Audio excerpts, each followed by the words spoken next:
Well, Durut Patriots, good morning, good afternoon, good evening, wherever you are.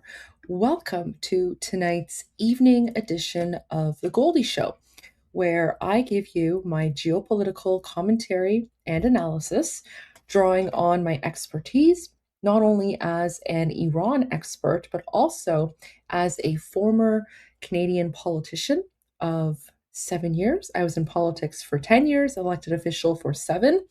And basically, what I do is not only do I translate, Durka, which is the Islamic regime, into English, but I also translate politics into English because a lot of people think that they understand geopolitics, and a lot of people claim that they're geopolitical experts or political analysts or whatever. But unless and until you've actually been a politician, kind of difficult to be an expert unless you've been in their shoes, right? So there you go. And all I can say is, there's a reason that the hashtag Goldie is always right always goes viral. So let me tell you a little bit about the format of tonight's show, and then we're going to dive right in. And as usual, if you're tuning in the live stream, let me know in the chat where you are tuning in from. If you're watching the replay afterwards, let me know in the replay because I'm always interested to know how big and global our Goldie Show community is. So always love hearing about all the wonderful places that people are tuning in from. And of course, as you can tell, I'm not in my usual location, not my usual studio, but as long as I have my laptop and internet connection, I'm here to provide you with the analysis. And tonight, we're going to do a deep dive into the Islamic regime and what is happening internally. Now, I have been speaking quite a bit about this, but I have a very special treat for all of you because I am going to also share with you Morad Vaisi's analysis from the last 12 hours. So I have his analysis from both his live stream this morning and his live stream, which just ended about an hour ago. And for those of you who are wondering who Morad Veisi is, don't worry. I will get into that and I will speak about him and introduce him before we get started on the actual analysis part. But before we begin, I need to go to this because um yeah, let's just get right to this because this is one of the most hilarious things I have ever seen. And President Trump, he is absolutely iconic, absolutely iconic. So let's listen into this together and see what President Trump had to say about the Islamic regime at last night's White House correspondent dinner. Well, I have all of the press here in one place. I have to say that we're having an amazing load of accomplishments that the media never talks about. For example, under my administration, a once feared and powerful regime that relentlessly attacked America has finally been toppled. Their former leaders have been removed, and they're now being run by a gay dictator facing internal divisions. But I, for one, wish Barry Weiss all the best at CBS News. What? She's a wonderful. Oh my gosh. So President Trump basically says that the Islamic regime is being run by a gay dictator facing internal divisions. And then he just casually switches over to Barry Weiss as if he just said like the most the most normal thing in the world. So that totally caught me off guard in a hilarious way, and I definitely enjoyed that. However, as hilarious as this clip is, he's not wrong, right? Like he's correct. He's correct. The current supreme dictator, as President Trump calls him, the gay dictator. I mean, happy Pride, I guess, to everyone celebrating Happy Pride. Um, and I mean that seriously, right? Like legitimately. I'm not making fun of homosexuals in any way, shape, or form. But um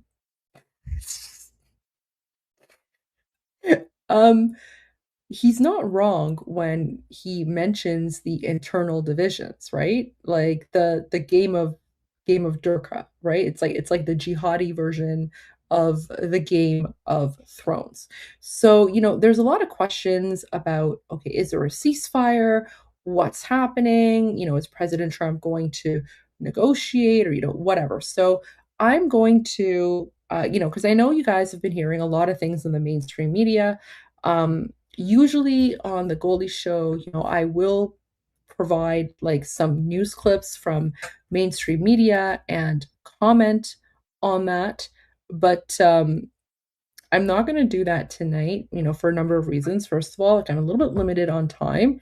And second of all, I mean, we already know what the mainstream media is saying, but they're not the experts on what's happening internally. Okay. So tonight's focus is going to be on the analysis that you guys don't really get to hear very often, right? And so let me now go to Morad Veisi, okay? Because everything that I have been saying to you for the last 6, 7, 8 months is pretty much almost like the same thing as what Morad Veisi is saying to his Iranian audience. The one of the benefits for me personally to listen to Morad Veisi, this is Morad Veisi. One of the benefits for me to listen to Morad Veisi is because, he has the knowledge and the experience and the insight um, into like the Durka, right? So when we're talking about like the original Durka whisperer, whenever we Iranians, like when we think about, okay, who is like the authority on what's happening within the Islamic regime, who has the intel, who has the contacts, it's Morad Baisi. Like Morad Baisi, hands down. No one even comes close to Morad Baisi. So he has all of the, and he also has a lot of important knowledge and intel on Islamic regime bases and all that kind of stuff, right? So, and like someone like me who pretty much, I grew up in Canada, right? As much as I've studied and I've documented everything, I still don't have that sort of lived experience that Morad Vaisi has, right? Inside of occupied Iran, and I don't have like the same level of contacts that he does. So he is an invaluable source of information.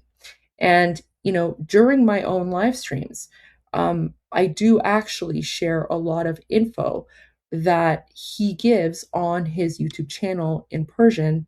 I just kind of summarize it, right? So, like for example, all the various bases in the south and like the military HQ and stuff. I get my information on like, IRGC stuff from Morad Vaisi because he is literally the top uh, geopolitical analyst in the world when it comes to the Islamic regime and occupied Iran. Like I've listened and watched a lot of people. No one comes close. Unfortunately for you guys, he only live streams in Persian, right? So all of his live streams are in Persian. And as you can see, his live streams get a lot of views, okay? Wait, sorry, I'm just getting a notification here. I want to make sure there's nothing happening.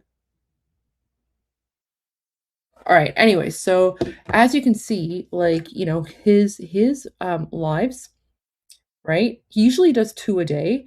They get like on average about 100,000 views, right? So 128, 97, 139, 130, right? So like he is the source for Iranians who want the latest geopolitical intel. But you guys are in luck because, everything that I've been doing, I do my research, I do my homework. So, in all of my lives, I will, I always watch his live streams because I want to make sure that I'm up to date on like the most recent info for you. But tonight, I'm going to be focusing exclusively on his last two live streams. I've translated them into English and I'm going to be reading them for you both. Okay, so the two live streams that I'm going to be talking about and translating for you guys are these ones, right? So the first one, he streamed about 14 hours ago. And then the title is مذاکره قبل از حمله بزرگ, which means the negotiations before the big attack. And then what's this one? Oh, this one is let me just translate this one for you, okay? Really quick. I just want to make sure I have the proper translation here.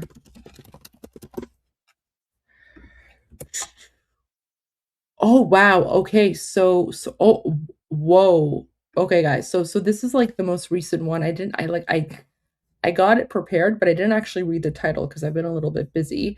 But so his earlier live stream, the title was the negotiations before the big attack. When he says the big attack, he's referring to the big attack from the United States. And then this one, which he just streamed an hour ago, and I've translated this one as well for you guys. This one is basically the Islamic regime's plan to assassinate Trump was thwarted. Yeah. And so he's going to be giving his perspective and analysis from the Iranian side. And keep in mind, right, he's not a Durka. This guy is like, so he is like the original Durka whisperer. Okay, he is the original Durka whisperer, right? So when you think of like the OG Durka whisperer, it's Morad Vaisi. So let's just dive right in. Let me pull this up here. And let me fix that. There we go. Okay, guys. So what I'm going to do is I'm going to basically go through his live streams. I'm going to provide a summary of what he's been saying. I'm also going to share some of the questions that Iranian viewers are asking him, and I will share his answers as well. That's going to, oh no, guys, he's not living in Iran. Morad, guys, no, Morad Vaisi's not in Iran anymore. No. He's in the United States. He's in the US. He lives in the United States, which is why he's able to speak out, right? But, just like the rest of us, Morad Vaisi has also been the target of IRGC attacks, right? So pretty much any one of us, including myself, who speak out against the Islamic regime, we're all pretty much targeted and attacked by the Islamic regime. So yeah, no, he's not in occupied Iran. If he was, he wouldn't be able to speak out the way that he is right now. So let me begin with his analysis. But I just wanted to share that video from President Trump first, because President Trump is not wrong. He's not wrong when he says that the Islamic regime is collapsing, and Khamenei can't control the infighting. And I'm thinking the reason that Khamenei can't control the infighting is because I don't know if he's even alive. Anyways, but we'll get into it. Okay, we'll get into that later. So I'm going to start with his analysis from the live stream this morning. And then I'm going to go to his most recent analysis. And then afterwards, I will get to all of your, questions and comments. So we'll do our super chats at the end of the live stream. So let's begin. So Morad Vaisi starts by saying, the Islamic Republic. Okay, sorry. So he starts off by saying, Donald Trump, the president of the United States, said that the United States is negotiating with the Islamic Republic and that they are currently negotiating right now. Okay, I know where this is going, so I already have to bring in my boom boom bingo sheet, guys. I have to get my boom boom bingo sheet ready because we're already getting to that point. So then he says, the Islamic Republic has been saying that it did not accept this. So the Islamic Republic is denying the fact that they're currently negotiating with President Trump in the United States. And the Islamic regime is claiming that it's going to continue their attacks. Now, today, Zulqadr, the Secretary of the Supreme National Security Council. So, guys, he's referring to Zulqadr. Let me pull him up for you guys. So this is where we have to go to our Boom Boom Durka Jihadi bingo sheet, okay? So Zulqadr is this Durka right here, okay? This one, Zulqadr. So he is the current, leader of the Supreme Security Council. Larijani was the leader. For those of you who were tuning in last night, I think it was Iran Revolution Live, or maybe it was the night before, I can't remember. It was one of the past few days. When President Trump speaks about how he got rid of the first layer of the leadership and the second layer, and now they're on, now he's on the third layer. So Khamenei, right? Khamenei Khabar Margish, he was the first layer. Larijani and Shamkhani, so these two Durkas here, okay, on the Boom Boom Durka Jihad bingo sheet, they were the second layer, okay? And President Trump got rid of the second layer, which is why they're now on, what's remaining of the third layer, which includes Ghalibaf and Arakchi and Pezeshkian. I mean, who knows how long they're going to last. I spoke about that on Iran Revolution Live earlier today, so you guys can get a deep dive analysis on these three Dorkas. But so Morad Baisi right now, he's speaking about Zolgat. Larijani, when he was still alive, now this is the interesting part. When he was still alive, he was pretty much like the right-hand man of Khomeini, Khabar Margash, okay? So he basically helped this demon control the country through oppression, right?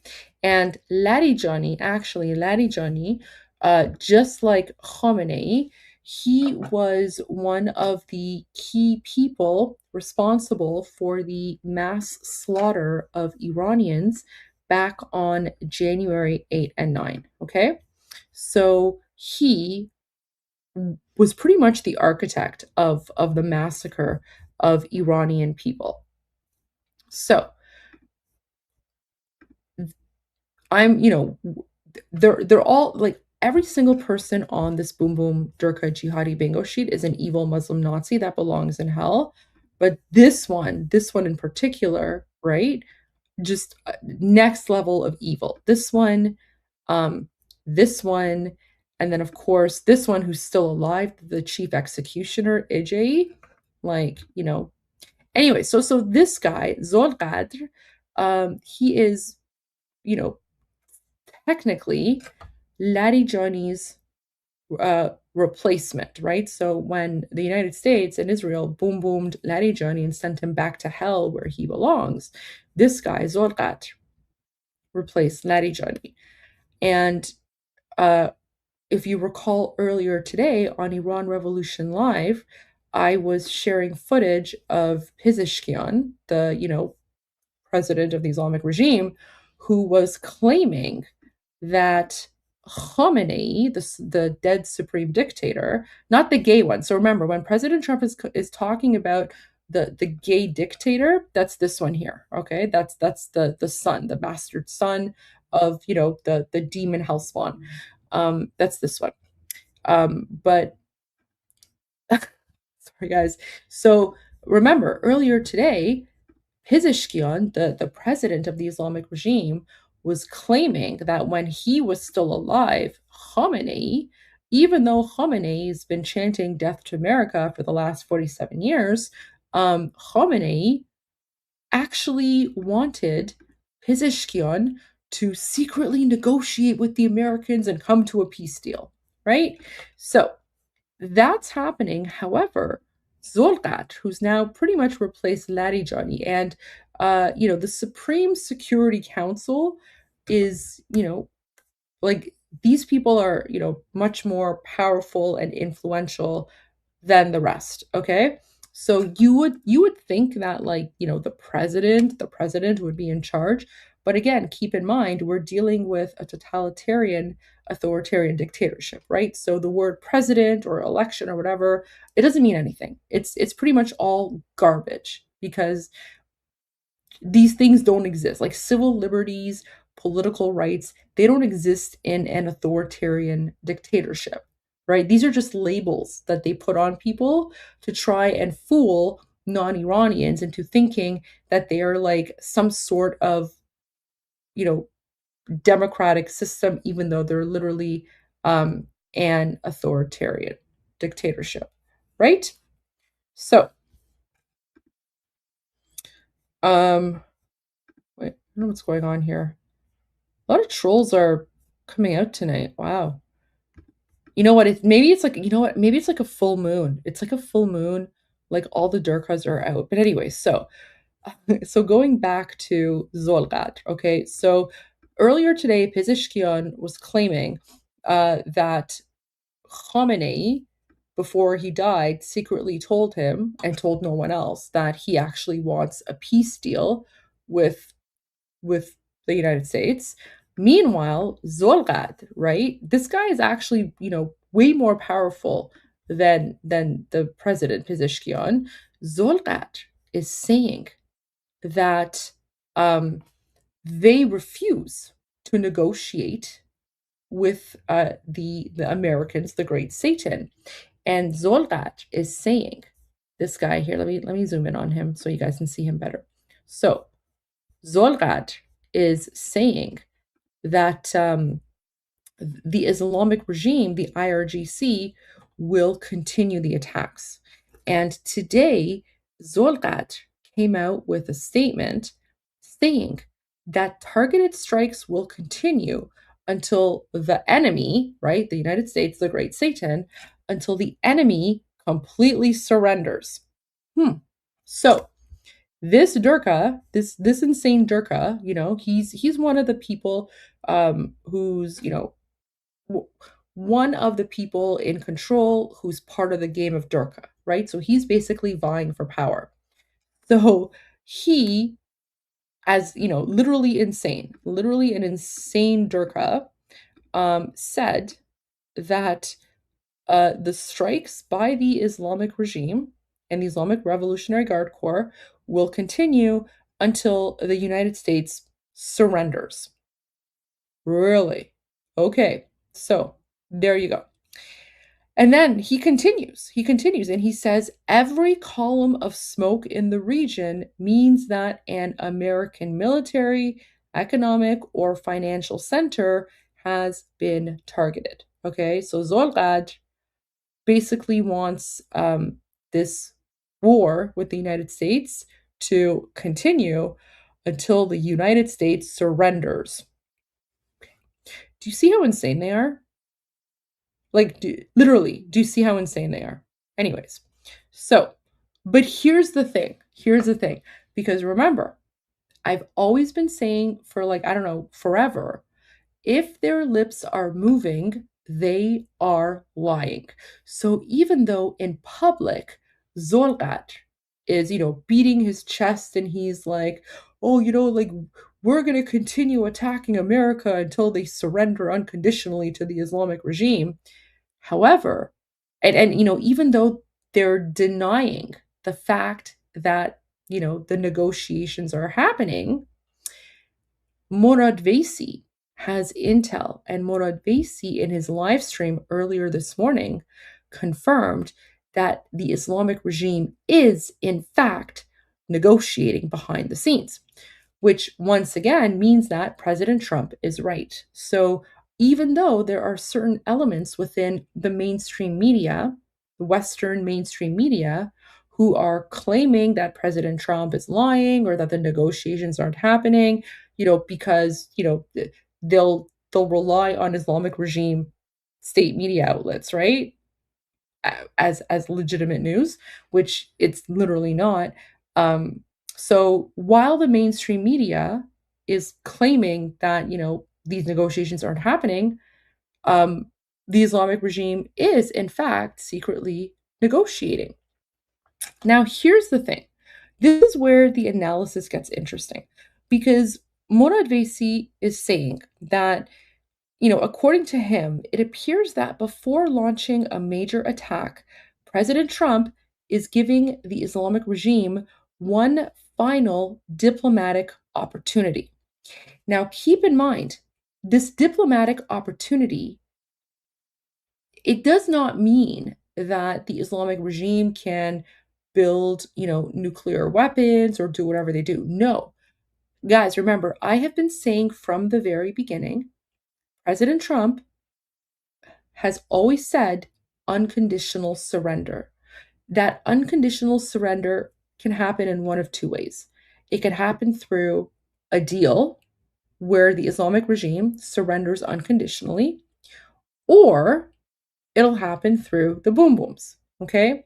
So Morad Vaisi right now, and I kind of agree with him here on this, he thinks that President Trump is giving the Islamic regime one final diplomatic opportunity. He says that the United States is positioned for a major attack. But, as he's mentioned previously, from the American perspective, this military buildup in the Persian Gulf area and the, Arabian Sea and the Sea of Macron has two objectives, right? So the two objectives are, one, either the Islamic regime surrenders at the negotiation table and stops attacking ships in the Strait of Hormuz and stops attacking countries in the region, or the United States moves toward a major attack, right? Which is basically what I have been telling you guys from the get go, right? President Trump has put the Islamic regime in a checkmate situation, right? Either the Islamic regime surrenders unconditionally at the negotiation table, or they surrender because, they're pretty much destroyed, right? Now, I don't think that the Islamic regime is going to surrender at the negotiation table, but, the Americans are still trying in some way to maybe give the Islamic regime another chance, or maybe President Trump is just, buying some time to get ready for the major attack, which I think is probably more likely. It's probably more likely because President Trump already knows that you can't negotiate with terrorists. So, and keep in mind, one of the things that we know about President Trump is that just because he says that he's talking with someone, that doesn't mean he's not going to boom boom them. Because remember, on February 27, 12 hours before, 12 hours before President Trump sent Khamenei to hell, back to hell where he belongs, President Trump said, yeah, we're going to continue talking. I'm not happy with the talks, but, let's see what happens. Let's see what happens, right? He's he has literally always said that he is open to talks, but he's also made it very clear, just because he's open to talks, it doesn't mean that he's going to boom boom them to hell. Okay? That's what we're seeing right now again. So President Trump is saying, sure, we're open to talks. And keep in mind, this isn't because the Americans want to talk.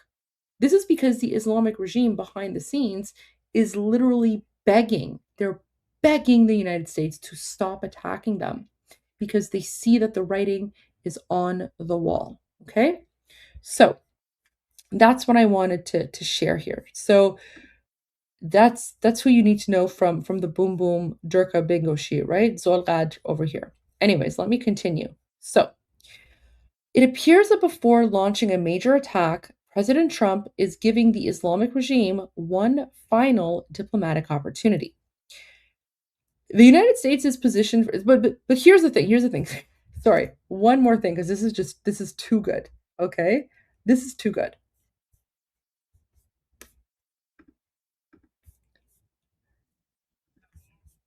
So going back to this statement that President Trump made at the White House Correspondents' Dinner last night, um, I think it's pretty clear, right? Like, you can tell that President Trump has made up his mind about the Islamic regime, right? Like, he basically says it's over, and the gay dictator, like, he can't even control all of the various factions that are infighting. Listen to this. All of the press here and Hear it. talks about, for example, under my administration, a once feared and powerful regime that relentlessly attacked America has finally been toppled. Their former leaders have been removed, and they're now being run by a gay dictator facing internal divisions. But A gay dictator facing internal divisions, right?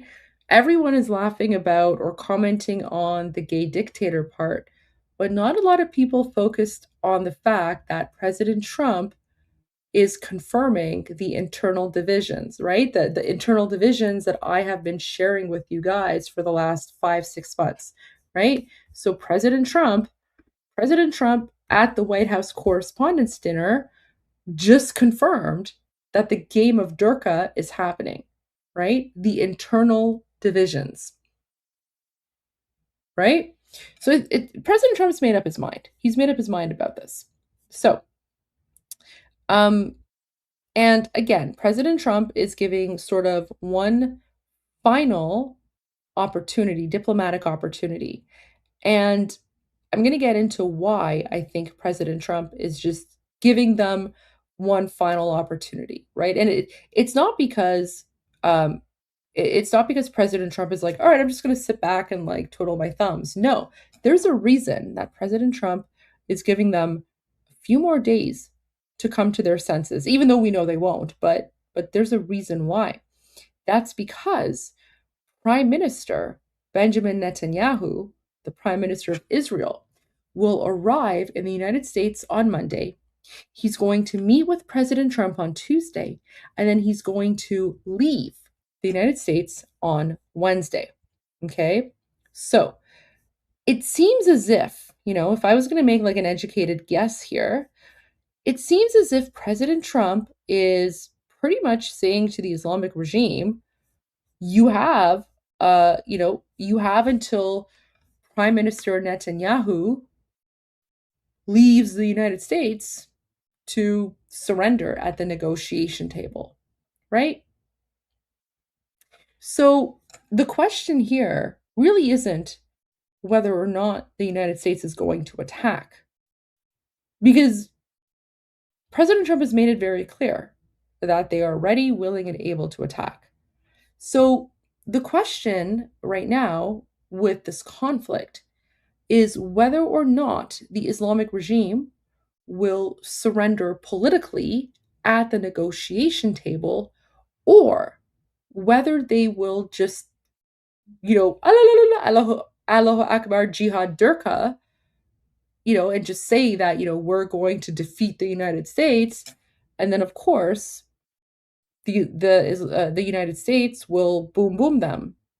Okay, so what I'm basically saying is that the ball is in the court of the Islamic regime right now.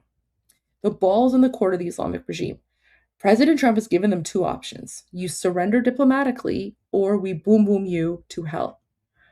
Guys, I can't do it louder because I'm in like a hotel room and I don't want to like freak out the neighbors, right? Like if I do it really loud, the neighbors will like call 911 on me, and who knows, like it's going to be very awkward. So Newton, I know what you're trying to do. It's not going to work. You're not going to convince me to do it much louder. I can't, guys. I literally don't want to freak out my neighbors, right? Because they're just going to be like, "Oh my gosh, like oh my gosh." I'm not going to freak them out. I'm not going to do that. So there you go. Newton, I'm on to you. I'm on to you, Newton. Newton's a troublemaker. It's all good. All right. Anyways, so, but troublemaker in a good way. It's okay. Yeah, they can hear me. They can hear me. Um, anyways, but I'll continue. So that's basically what it is. Okay, so people who are so that's what you have to realize about this sort of delay. Okay, this isn't President Trump giving up, because you're going to see a lot of like, or see or hear a lot of so-called analysts, and they're going to be like, President Trump is doing a ceasefire to give them Robert. No, that's literally not what's happening. um I'll tell you what's happening. First of all, um okay, there are a number of important things um, happening this weekend. Okay, so for one thing, um, for one thing, President Trump, he's also sort of, getting ready for Senator Lindsey Graham's funeral. Okay, Senator Lindsey Graham's funeral. God bless his soul. God, may he rest in peace. We loved Amu Lindsey. I still can't believe he's gone. Like it's heartbreaking, absolutely heartbreaking. But President Trump is also focusing on that, because I know the loss of Senator Lindsey Graham. President Trump lost a good friend. He lost a good friend. So the funeral is happening, and of course, Prime Minister Netanyahu is coming to the United States, right? So this ceasefire is not actually a ceasefire. It's just President Trump is just, um, getting ready for the next step. And what he's basically saying to the Islamic regime is that you have until the end of my meeting with Prime Minister Netanyahu to politically surrender. And if you don't, we're going to boom boom you guys. He didn't say that explicitly, but that's the interpretation that I'm getting through his actions and, of course, through his upcoming schedule this week. Okay, so now here's the thing. So, like I said, the ball is in the court of the Islamic regime.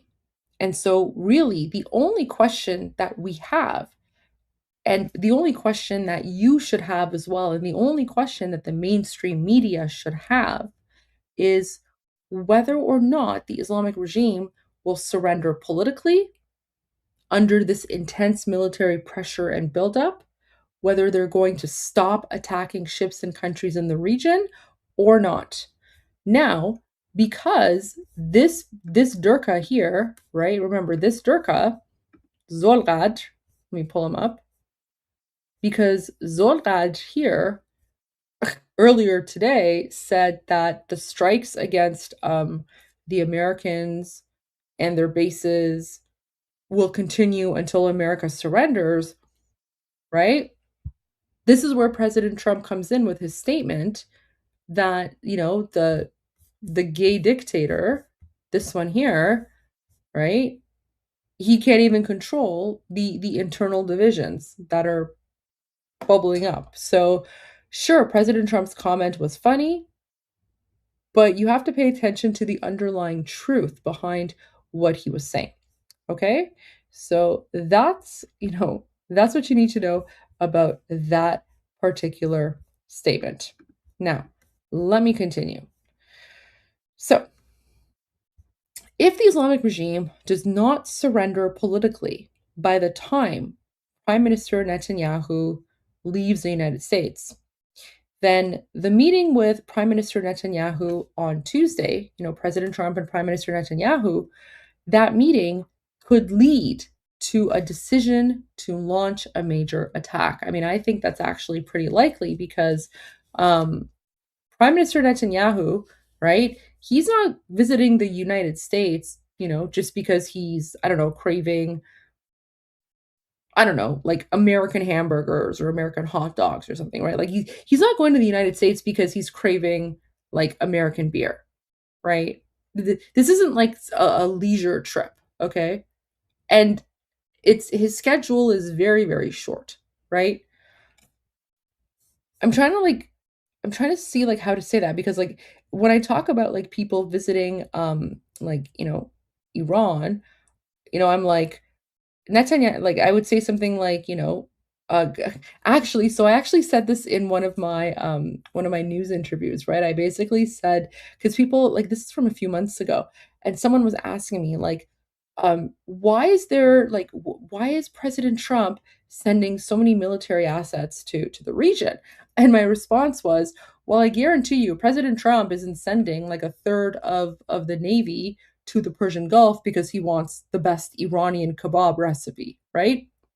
So think of like the American version of that, right? Like Prime Minister Netanyahu, he's not just visiting the United States for the sake of visiting the United States, right? He's not going there for like American cuisine. Obviously, he's going there for something really important. So, um, and again, like this trip is very short, right? He's not like Prime Minister Netanyahu is not intending to remain in the United States for very long, right? He's basically meeting, according to reports, he's going to meet President Trump on Tuesday, and then he's immediately going to return to Israel on Wednesday, right?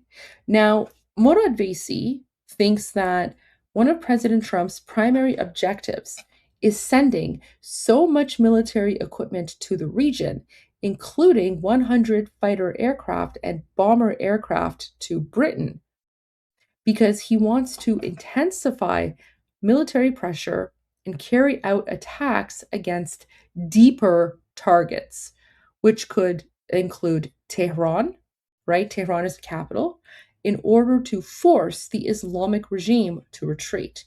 Those deeper targets could also include Pickaxe Mountain and other places. We have no idea. However, the fact that the Americans have not carried out so this analysis is from this morning. So this morning, Morad Vaisi was saying the Americans have not carried out any attacks for approximately the last 10 to 12 hours. As of right now, it's about 24 hours, right? So he believes the fact that Americans have not carried out any attacks for approximately the last 10 to 12 hours, that could be regarded and seen as a final opportunity for negotiations. This could literally be the calm before the storm. Okay? President Trump said that we are negotiating with the Islamic regime right now, but President Trump also said, I don't know whether they want to reach an agreement or not. Okay? That is basically President Trump's way of saying, yeah, we're talking with them, but they're insane and I don't trust anything that comes out of their mouths. Okay?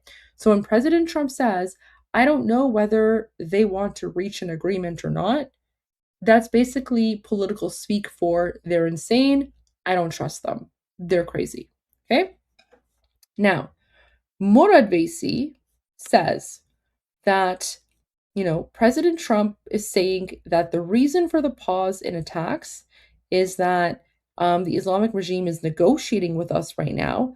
And then President Trump continues, I'm not sure they are ready for an agreement, but they are listening. Now, here's the thing, because Ukraine is also getting involved. Now, despite the pause in the attacks in the southern part of, so Richie says President Trump is playing them. I agree with this analysis 100%. But here you go. So this is the interesting part. So even though there's been a pause in the southern part of occupied Iran, in northern Iran, President Zelensky of Ukraine announced today that Ukraine targeted Russian vessels in the Caspian Sea that were involved in transporting military shipments to the Islamic regime.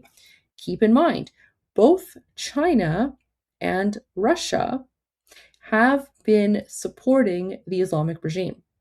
Not openly, but covertly through the sending of military equipment and, various shipments and whatever, right?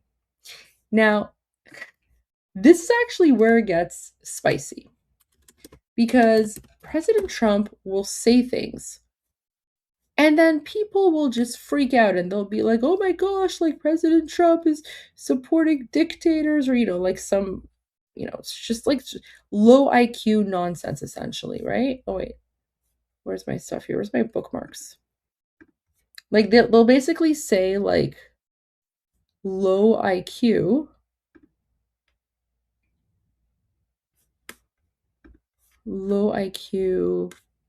analysis. But President Trump said something. Let me just pull it, because he said something recently about Russia and China. Here we go. Here we go, guys. This is so good. This one is so good. Okay, you're going to enjoy this. So you're going to enjoy this one very much. Okay? This is where things get spicy in the game of Dorka. Okay? Wait, let me change my layout so it's easier to see. What's the layout I'm supposed to use here? What's my layout? Okay, there we go. Let me get rid of the comments. So, yesterday, President Trump posted on Truth Social, President Xi, at our recent meeting in Beijing, China, told me that he would not, under any circumstances, give or sell weapons to the Islamic Republic of Iran. Guys, remember? President Trump is talking about the Islamic Republic. He's not talking about Iran, okay? So he's making a distinction there. Then he says, and that statement included Chinese companies. Now, guys, we know for a fact that China has been supplying the Islamic regime with weapons for a very long time. And guys, in fact, all of the underground missile cities, okay, all of the underground missile cities, all of these secret facilities that we Iranians didn't know about, they were built with Chinese labor. Okay, like pretty much Chinese slave labor. But yes, so um, China has been sending like construction workers to occupied Iran for a very long time. Um, we never knew what they were doing, but now we know. Now we know. So all of these underground facilities, all of the weapons, like the underground, the secret underground subways in occupied Iran, right? They weren't built by Iranians. They were built by Chinese workers because the Chinese Communist Party would import, you know, tens of thousands of Chinese workers to occupied Iran. And guys, here's the thing: they never stayed in the cities. Okay, all of the Chinese workers, they basically stayed in like cordoned off like camps. Okay, so they basically had like their own sort of like outdoor tent cities or camps or whatever, and they were never allowed to mingle with the Iranian people. By the way, like they didn't speak Persian anyway, right? So like the Chinese government, they would make sure to only send Chinese people to occupied Iran who couldn't speak Persian or who couldn't speak English, right? So essentially, they were safeguarding the secrets, right? They were safeguarding the secrets through the lack of communication, so that communication barrier.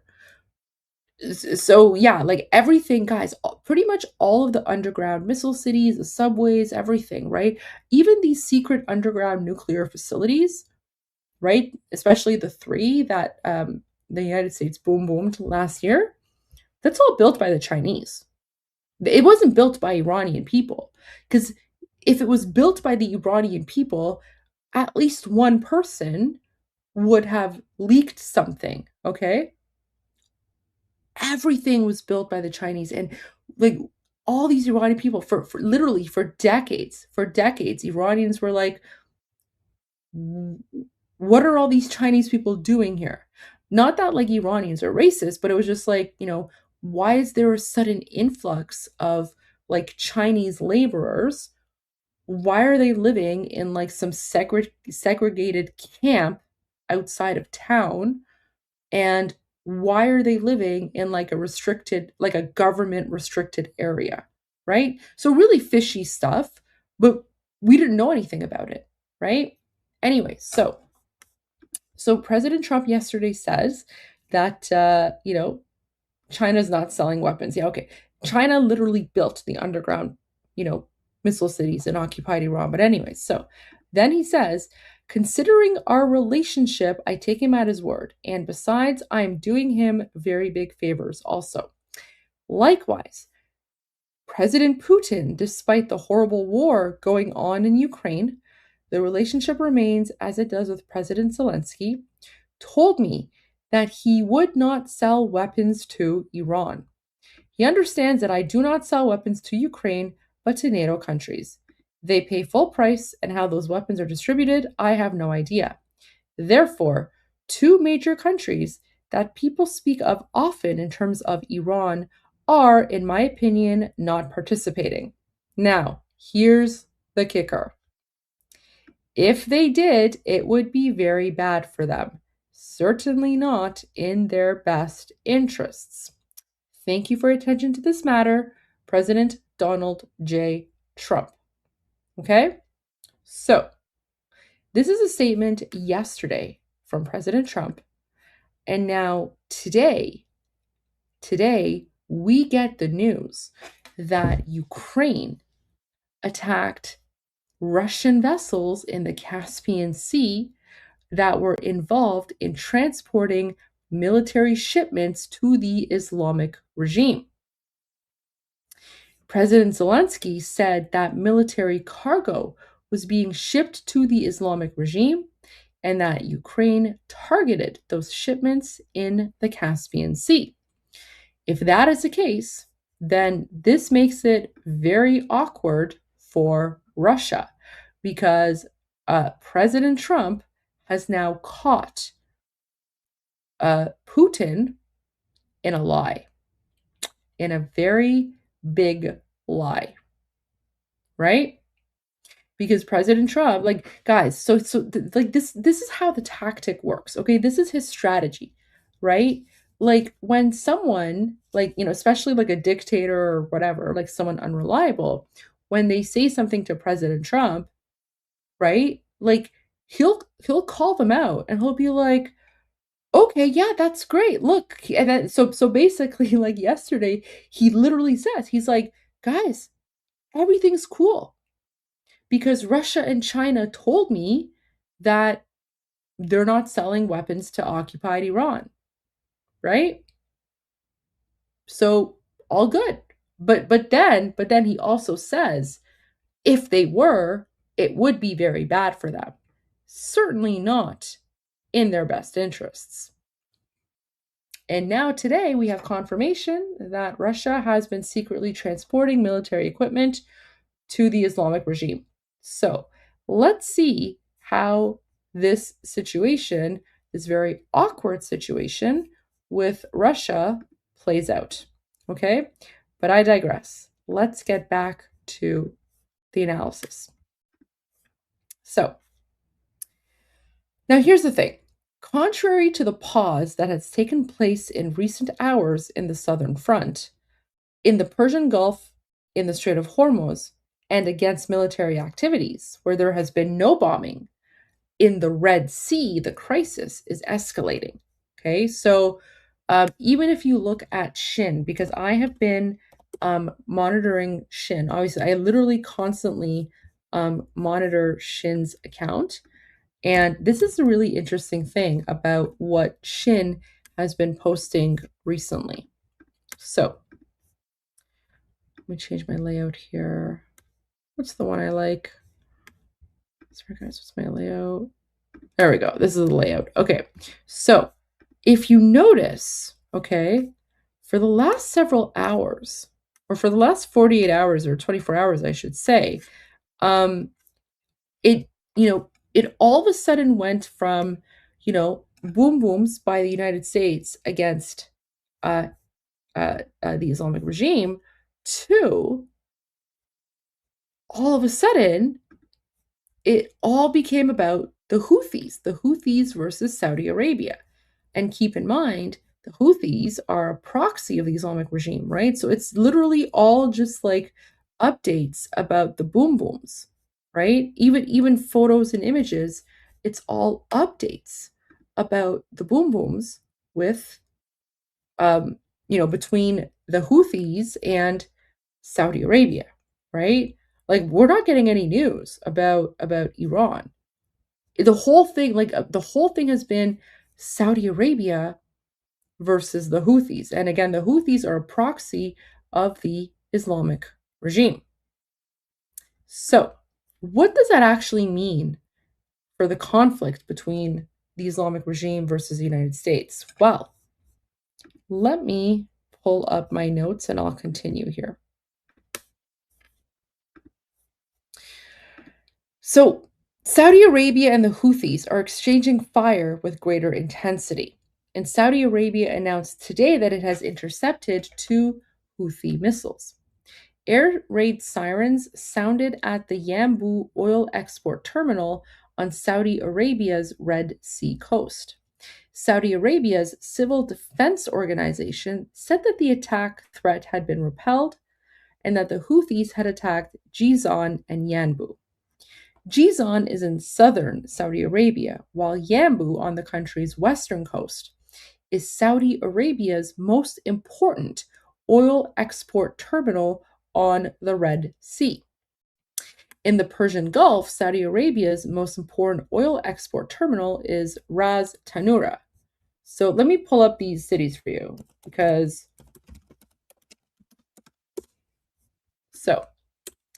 let me just pull this up for you guys so that you guys know what I'm talking about here. So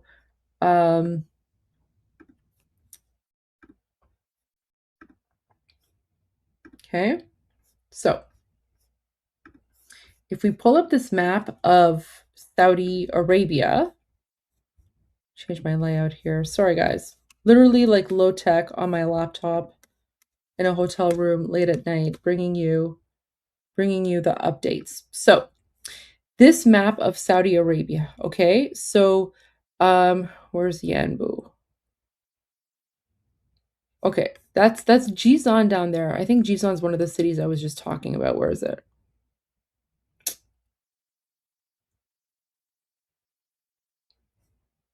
Okay, so Jizan is there. What's this weird thing? Where's Yanbu? Sorry guys, I apologize. I'm not as up to date on like my local um my local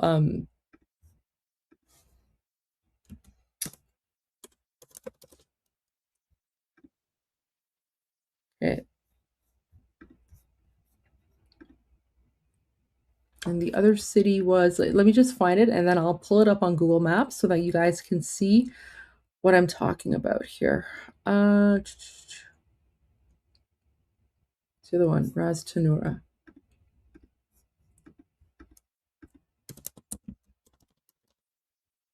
Okay. All right, here we go, guys. So, Yanbu is over here, and Ras Tanura is over here. So, Ras Tanura is the city in Saudi Arabia where they send, their oil exports through the Persian Gulf. And then Yanbu is on this side. So Yanbu is here. And this is where Saudi Arabia, sends its oil shipments or whatever through the Red Sea. And I'm assuming, depending on their route, they either go up through the canal, right? The canal through Egypt, the Suez Canal, or depending on where they're going or their route, they might go south. Okay, but either way, the Houthis, they didn't attack Ras Tanura. The Houthis attacked Yanbu. Okay, why? Because right now, anything going from Ras Tanura has to go through the Persian Gulf into, like from the Persian Gulf through the Strait of Hormuz, right? And that's pretty much, the Islamic regime is booming everything, right? So, anyway, so that's why the Houthis, and remember, the Houthis are like here, okay? So when you're looking at Yemen literally shares a border with Saudi Arabia, and the Houthis are like over here. Wait, let's see if I'm remembering that. I think that's pretty much what it is.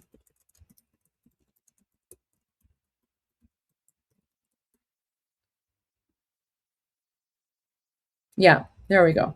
So, like if I pull up this map of the Houthi occupied territory, right?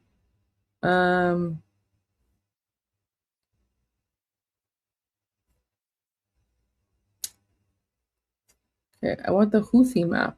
There we go. Here we go. Okay. So this is Yemen. Okay. So the Houthis occupy like this part of Yemen. Okay. So they're literally right there on the Red Sea area. So going back to this map, right? So this is Saudi Arabia here. This is Yemen.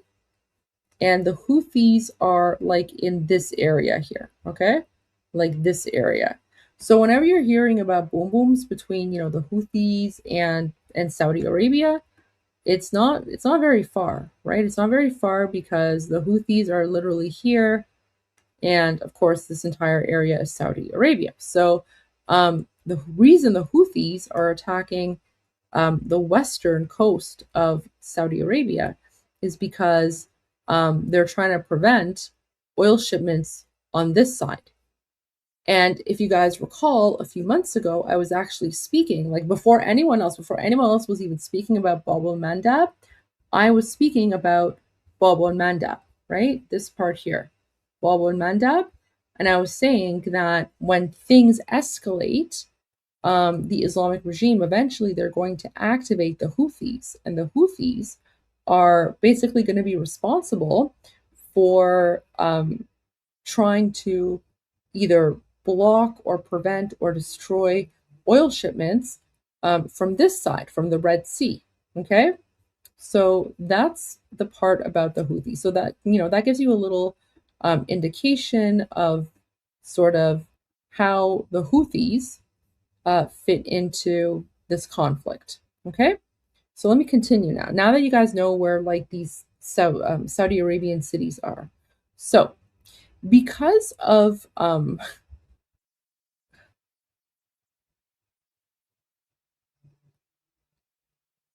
so again, because of here, let me just pull this up for you guys so you guys can follow along here.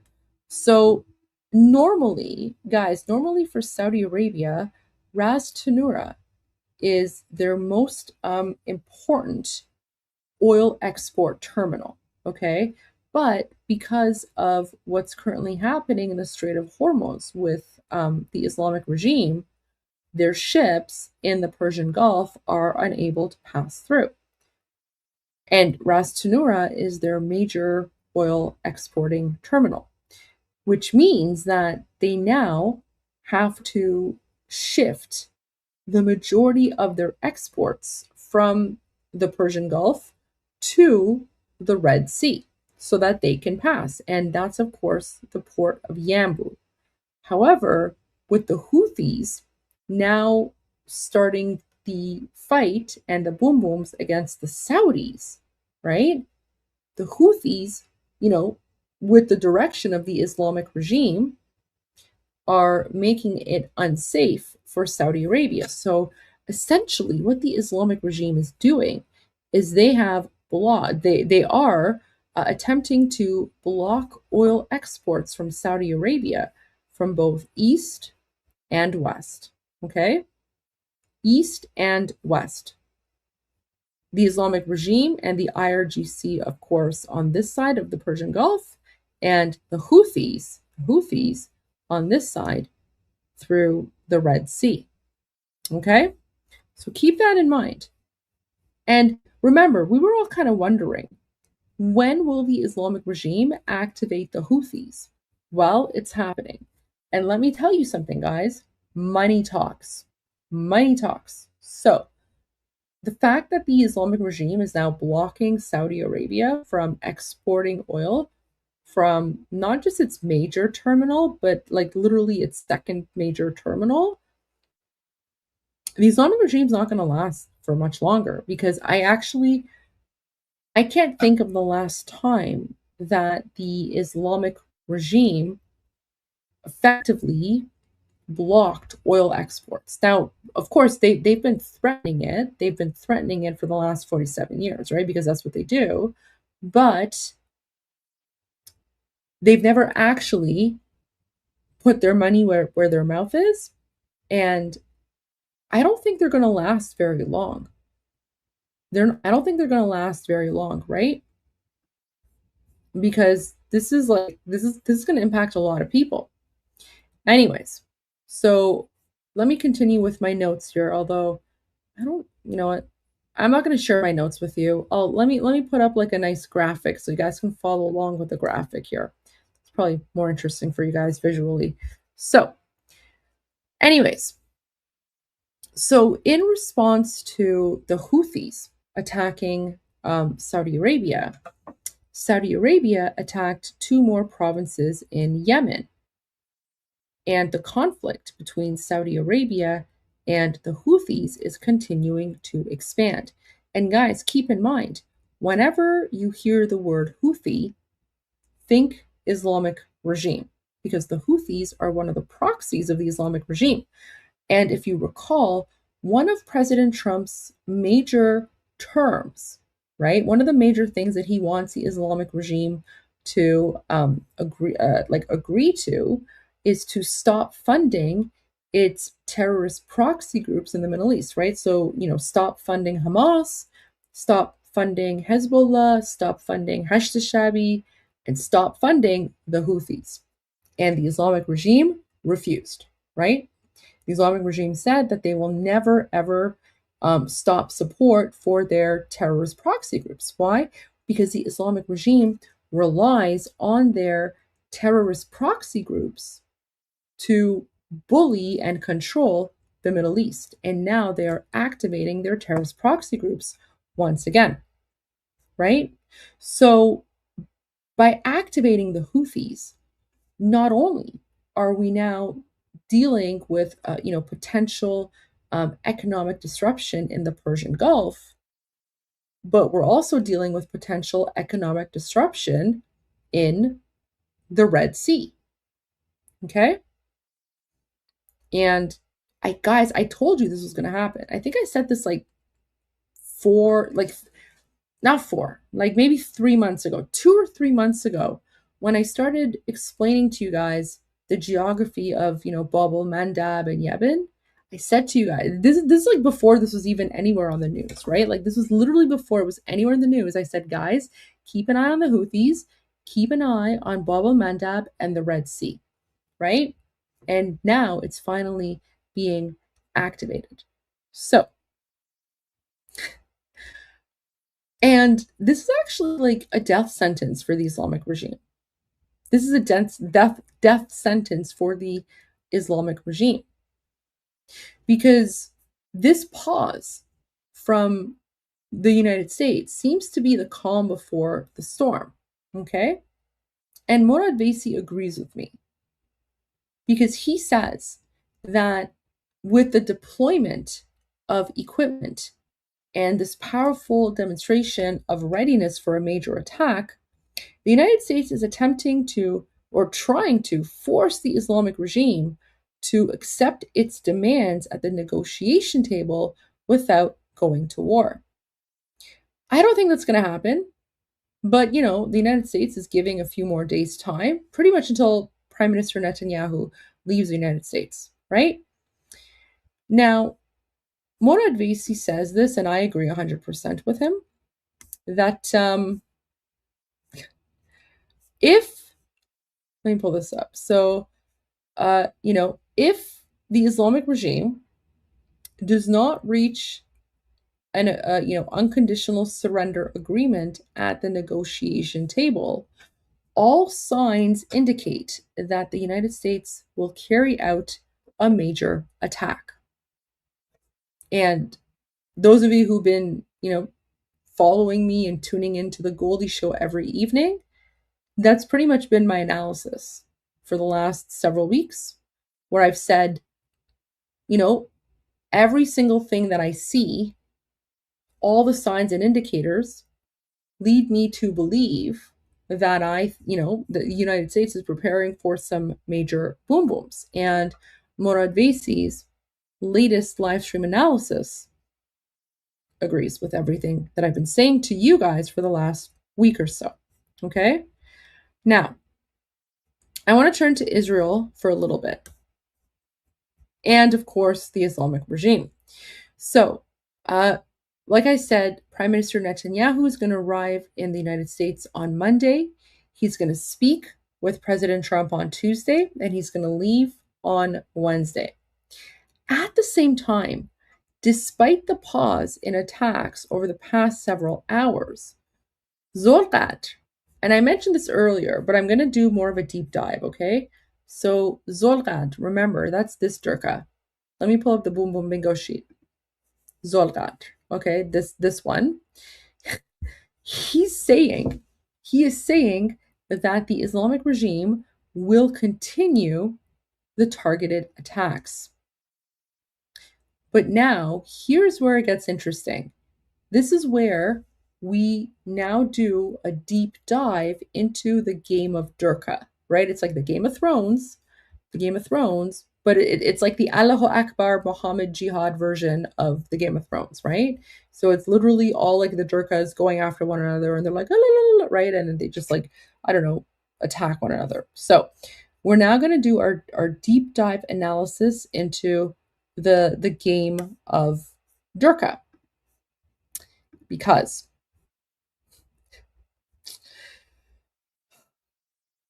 The signs of a power struggle have once again become visible. For quite some time, the Islamic regime has been desperately trying to project this image of unity. However, Islamic regime state TV, right? So if we look at our Boom Boom Jihadi Durka bingo map, okay? Our Boom Boom Durka Jihadi bingo map, Islamic regime state TV has its own box, right? Because Islamic regime state TV is a propaganda outlet for the Islamic regime. So pretty much everyone who is on Islamic regime state TV is part of the Muslim Nazi occupation. They're all Muslim Nazis. They all deserve to be in hell. The way that we Iranians see it, state TV networks, state TV stations, they're all legitimate military targets because it's not a civilian thing, right? This is a legitimate military target because they are basically the mouthpiece of the Islamic regime. They are spreading Islamic regime propaganda. So 100% military target. Just want to put it out there in case, anyone from the Trump administration is watching. Yes, legitimate military target. I would actually say probably like a high priority. High priority military target right here, IRIB. Destroy it. Anyways, so even though the Islamic regime has been trying to portray this image of unity, Islamic regime state TV has censored both the president of the Islamic regime, and the Speaker of Parliament, Ghalibaf, within the span of a few days. Okay, so we're talking about these two. Here, let me do this instead. So the Islamic regime state media, right? These ones here, they have actually censored both Pezeshkian and Ghalibaf. And I actually did a deep dive into this scenario on Iran Revolution Live earlier today. So you can go and watch that. I think it's, day 198 if you want my detailed, in-depth breakdown of what's happening there. So why is the Islamic regime state TV censoring the president and, of course, Ghalibaf, who is one of the most powerful people vying for power within the Islamic regime? Well, this pretty much shows that the power struggle within the game of Durka, okay? So, the various factions fighting for control, you've got, of course, Ghalibaf is one faction. General Skidmark, he's another faction. Jalili, that's another faction. Zolqadr is his own faction. And then you have, apparently this guy here, according to my friend Josim, but I think he was wrong on that one. But who knows? And then, of course, this one, the Rouhani has somehow made a random appearance or something. And then some people are claiming that Ahmadinejad, but that's an idiotic thing. I don't know, like anyone who believes that Ahmadinejad is a legitimate person or leader, I don't know, man. They're basically using him as another scapegoat or whatever. And then, of course, Ij, right? There's a power struggle here. The chief executioner, right? So there you go. It's you got Zolqadr is one faction, Jalili is one faction. You got Pezeshkian, who's just literally walking around like a hostage. Ghalibaf is one faction. General Skidmark is here. This guy who controls Khatam al-Anbiya, he's actually loyal to Ghalibaf. And then down here, you have Rouhani and Ahmadinejad, right? So full on, literally full on game of Durka, okay? And this game of Durka is now intensifying because while all of these Durkas are infighting, the Islamic regime state media is starting to censor them, which is wild, absolutely wild. Like, so state media, right? Because there are people within state media who are loyal to certain factions, so they're now censoring Ghalibaf and Pezeshkian so that they can have their own factions be more prominent. Okay? In other words, the power struggle has become so intense that the statements of two out of the three supposed heads of government have been censored by state television. Okay? Now, both Ghalibaf and Pezeshkian, they've issued statements against the state broadcaster. And the state broadcaster has also issued statements against Ghalibaf and Pezeshkian. Okay?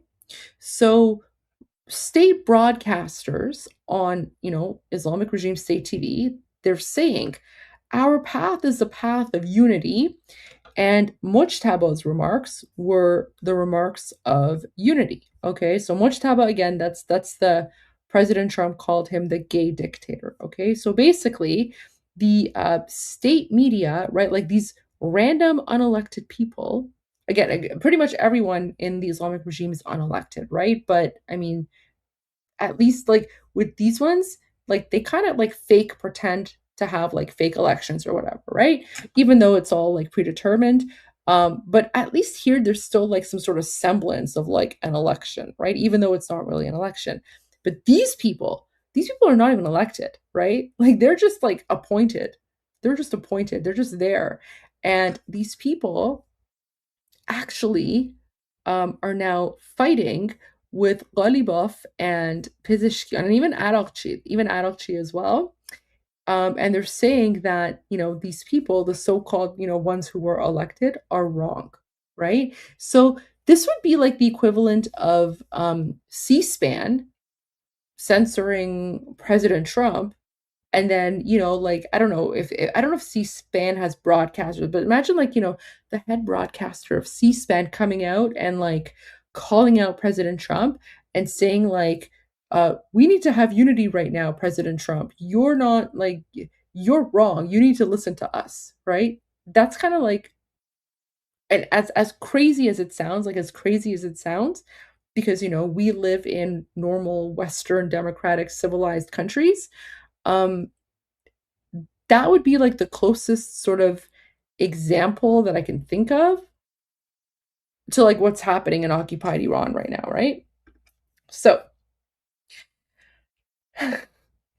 the state broadcaster said that the reason that they did not air Pezeshkian's remarks uh, is because his remarks were against unity, and that's why they did not air them.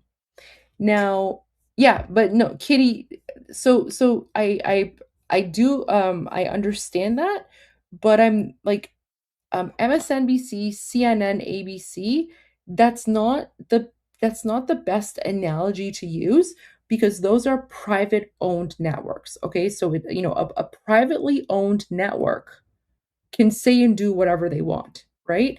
I'm not referring to like privately owned networks. I'm referring to networks. I'm referring to those networks that are controlled by the government, right?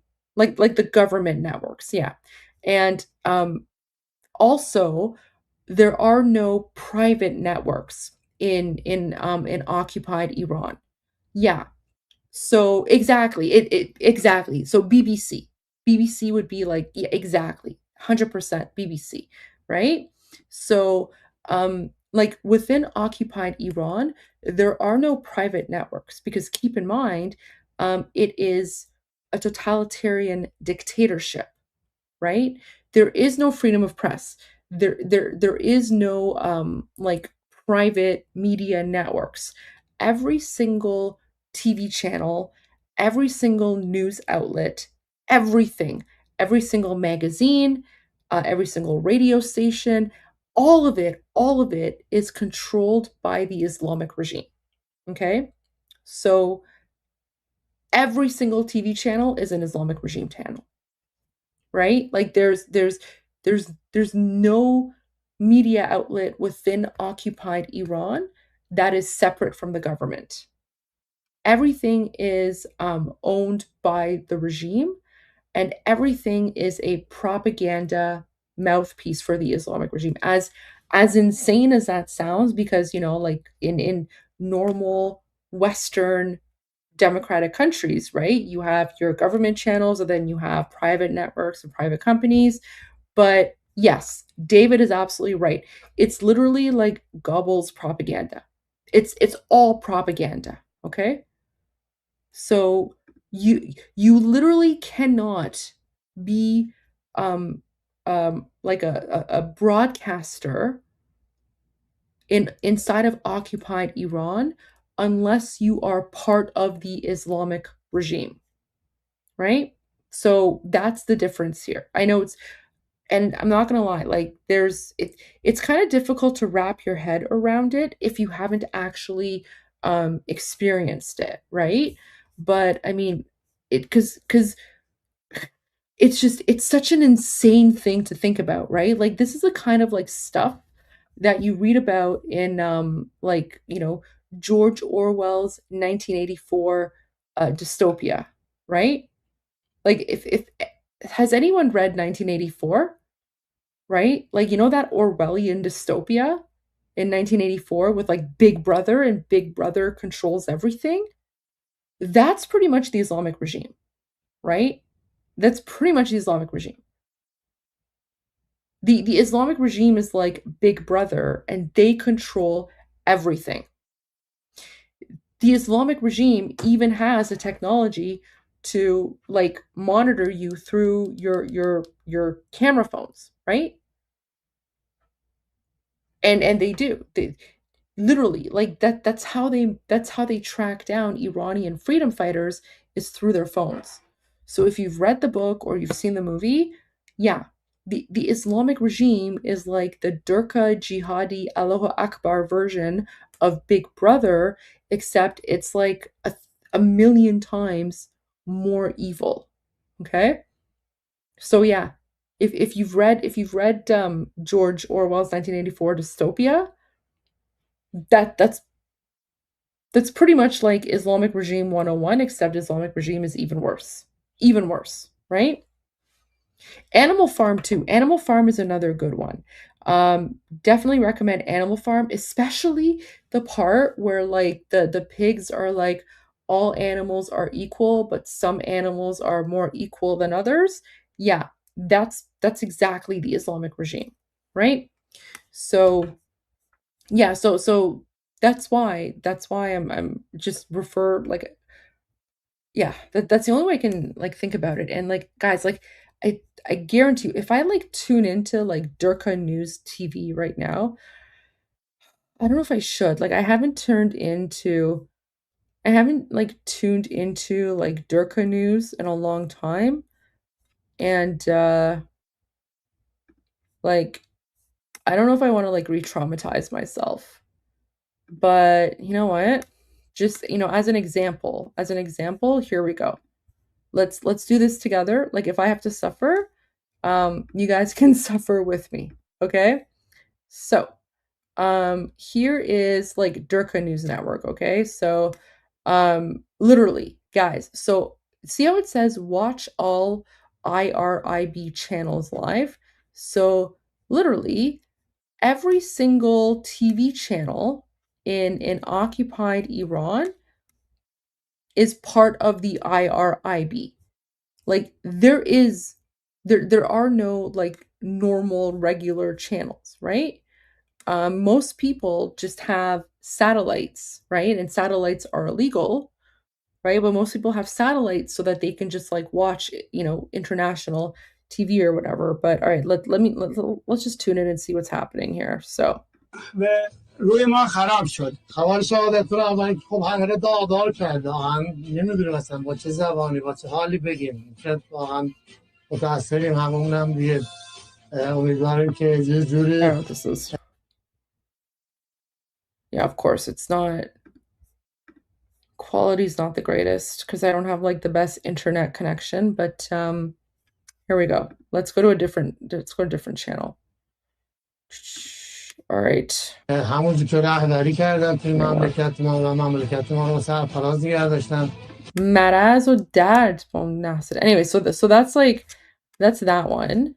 Okay, let's go to like the next Durka channel. So that was literally, and guys, the TV channel is called IRIB TV3. Okay, now what's this?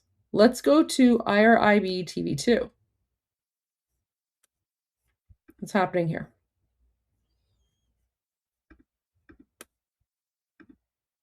Maybe TV2 is off air.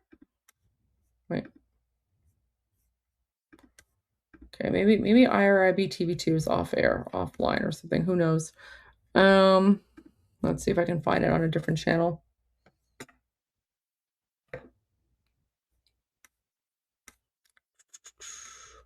Here we go.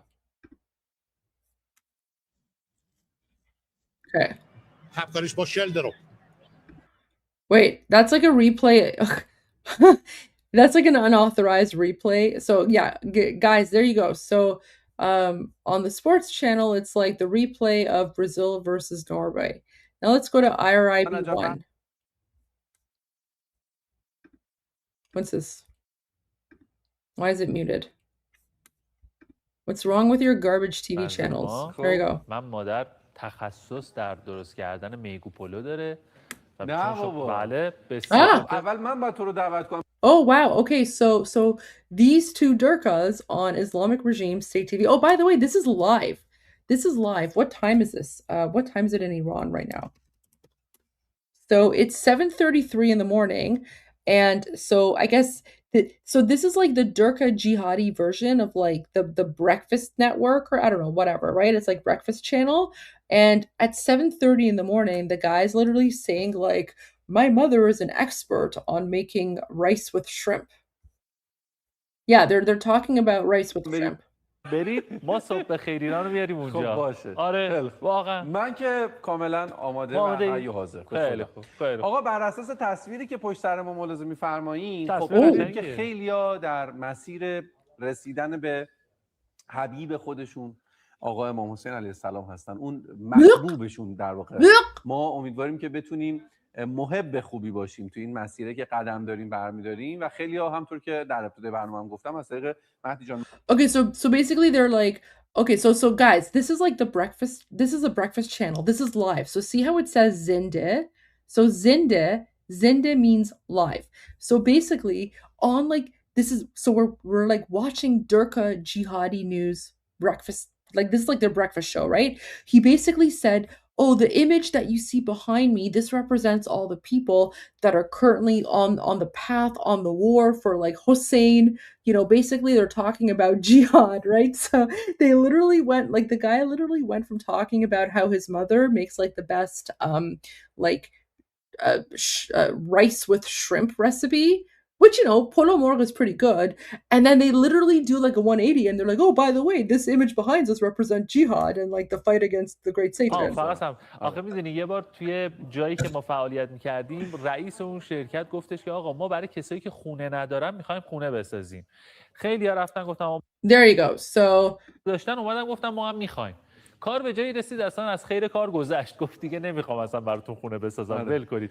امیدوارم این کار منو سخت کردی چون صدا بردارمونم آقا مصطفی آریان پناه میگه منم هستم. I think they were talking about like building homes in Lebanon. مصطفی آقای یگانم که قرارش سموسه ما در خدمتش باشیم. آقا بریم در تو با محورهایی که Actually guys, you see that? So that guys, remember, this is the same flag that was in Khamenei's funeral, right? So even on like their Durka jihadi like breakfast TV, even on their Durka jihadi breakfast TV, it's all about like Allah and Islam and jihad, right?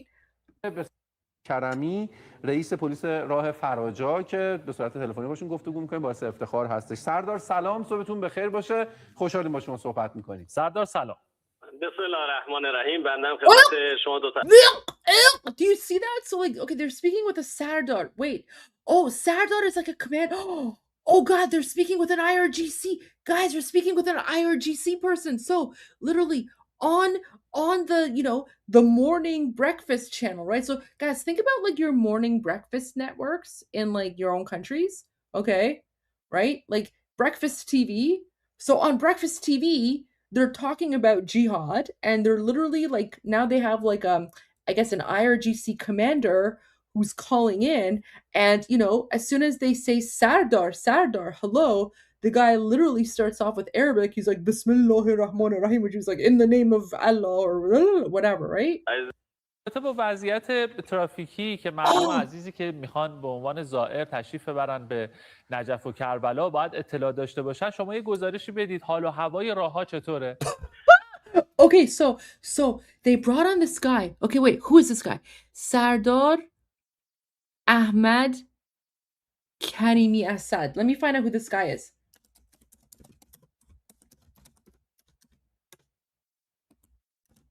Where's that? Wait, what's his name? Karimi, what? I don't know.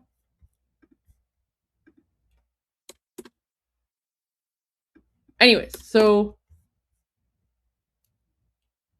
all right.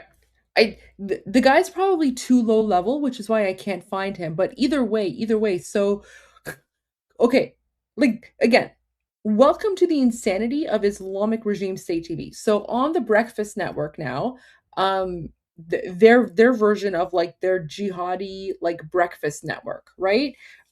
This is live, by the way. This is live. So, they talk about their mother's favorite shrimp with rice recipe, which is fine. Like that's a totally normal thing. I'm a big fan of shrimp, big fan of rice. Fine, whatever. And then they immediately like transition into like Durka jihad, right? And they talk about like their dead Arab warlord Imam Hussein. And then afterwards, they like bring this guy on, this like IRGC commander, and if you guys heard, they mentioned Najaf and Karbala, which are two cities in Iraq. So on like the literally the Muslim Nazi foreign occupiers are asking this IRGC commander, what are the safest routes for people to go worship their dead Arab warlords in Najaf and Karbala? And so now the guy's like, oh, well, the safest way to get to Iraq, right? Like, who cares? Who cares about Najaf and Karbala, right? But this is literally like, so do you guys now understand when I say that like all of Islamic regime state TV, right? Every single Islamic regime, so every single channel within occupied Iran is part of the Islamic regime, okay? Literally every single channel. Because this is the breakfast channel. And remember, guys, like this is giving me like like the like those weird like clubs where all like the Muslim men, like the Muslim Shia men, they're like topless and they're beating their chests and everything is red. Like this is giving me like the club vibes, right? Let me pull it up.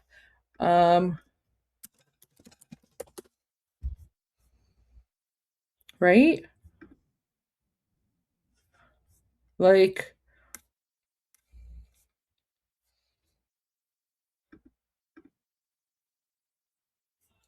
right? Like it's literally giving me this. It's giving me the vibes of like this. Yep.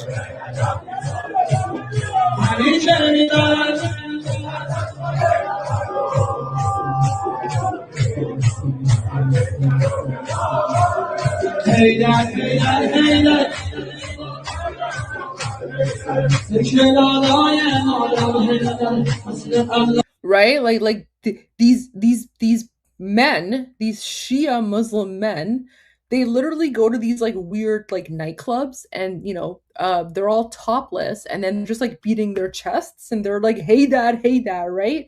Oh no, there's no women. No.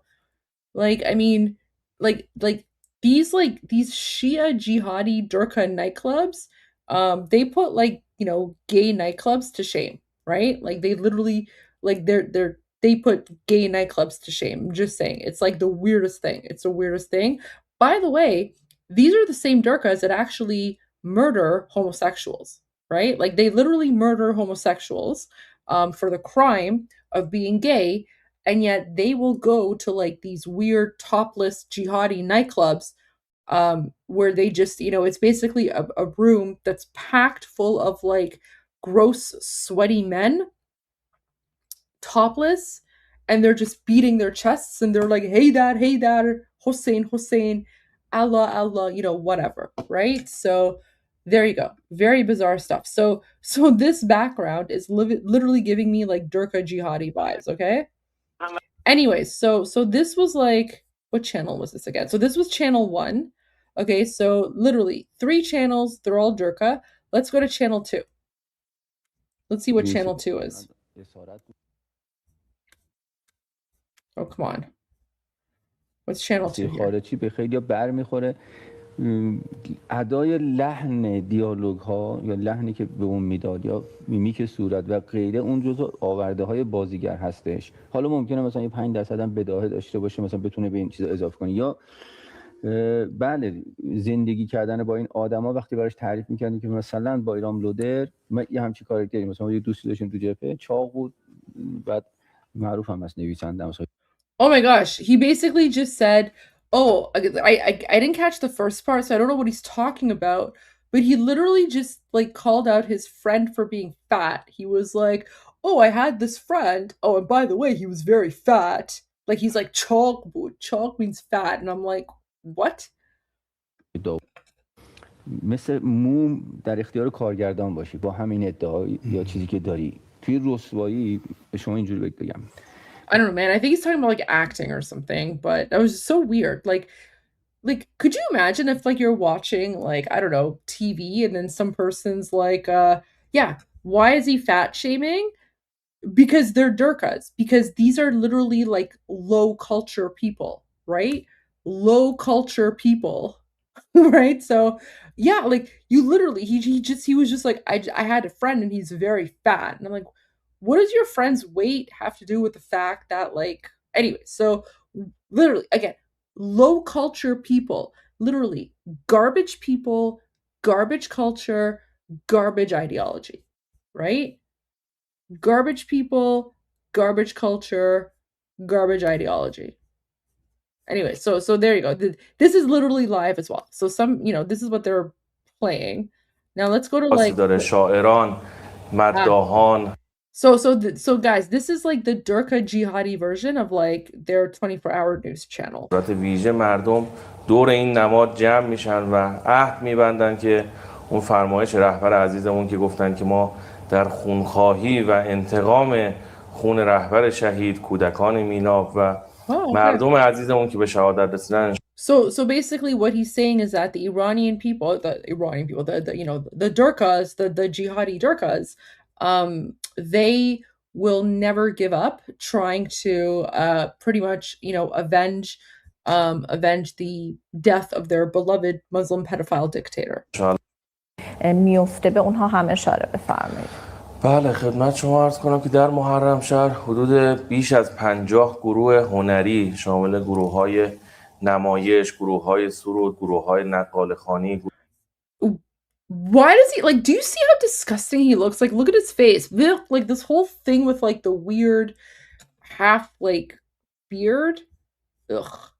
Like just the whole thing about them is nasty. It's so nasty. What is this?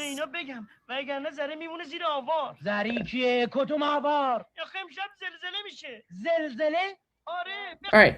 This is just like a replay of like some old TV show or something. Cinema something. I don't know, man. I don't know the whole thing, but this part is cinema. Guys, so the IRGC version of Airplane. No, guys, your comments.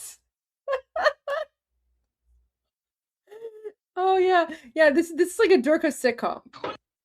Oh no, he just hit the guy.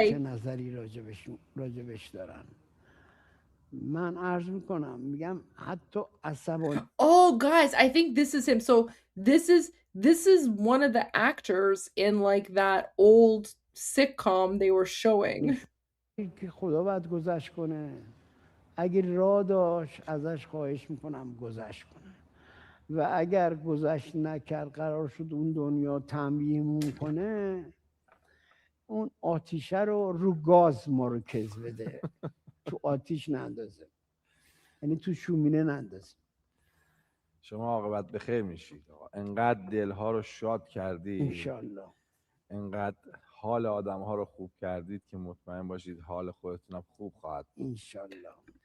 And then, you know, they're all just what happened here. And then, you know, they're just like, you know, inshallah, like Allah willing or whatever. And what happened here? من خیلی تشکر میکنم بعد از خود. Okay. Anyways, so there you go. That's sort of like a quick little insight into the Durka News Network, right? So again, Islamic Regime State TV, right? It does not matter what channel you are watching. Every single channel with an occupied Iran is controlled by the Islamic regime, okay? So this is what an authoritarian dictatorship looks like. So there you go. You guys got like a little bit of insight into the Durka News Network, which I hardly ever watch, but I do it for you guys. So I will put myself through that pain and torture for you guys. So you guys can see how insane the Islamic regime is, right? But let me continue with the analysis. So, like I was mentioning earlier, so Islamic Regime State TV is now censoring Ghalibaf and Pezeshkian, who are supposed to be two of the three most powerful heads of state. I mean, what's remaining after, of course, Khomeini being boomed, right? Pezeshkian, of course, is the president. Ghalibaf is the Speaker of Parliament. Okay? And now both Pezeshkian and Ghalibaf are calling out the Islamic Regime State TV.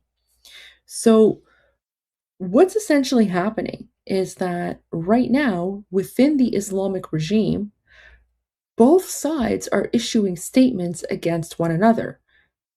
The state TV is attacking the government, and the government is attacking state TV. Now, about 7 or 8 days ago, the state TV was attacking Ghalibaf, and Ghalibaf was attacking state TV. That rift between them is completely visible. I actually shared the moment in one of my earlier live streams. Do that again. That was priceless. Okay, I will suffer through some more Islamic Regime State TV in another live stream. I promise you guys I will do that at some point. Okay, but I shared on one of my earlier live streams last week, maybe 2 weeks ago, that showed Islamic Regime State TV cutting off and censoring Ghalibaf, okay? And that was completely visible. Like, that video clip went viral. I shared it, like everyone shared it, okay? So what Morad Vaisi is saying, and this is, guys, this is the intel that you're not going to get in mainstream media. And this is why I watch Morad Vaisi, because this is the kind of intel that I get from him. So he says that what state TV is doing is not simply the decision of its management or of Jebeli. Jebeli is pretty much, so he controls, okay? Peyman Jebeli, that's this guy here, okay?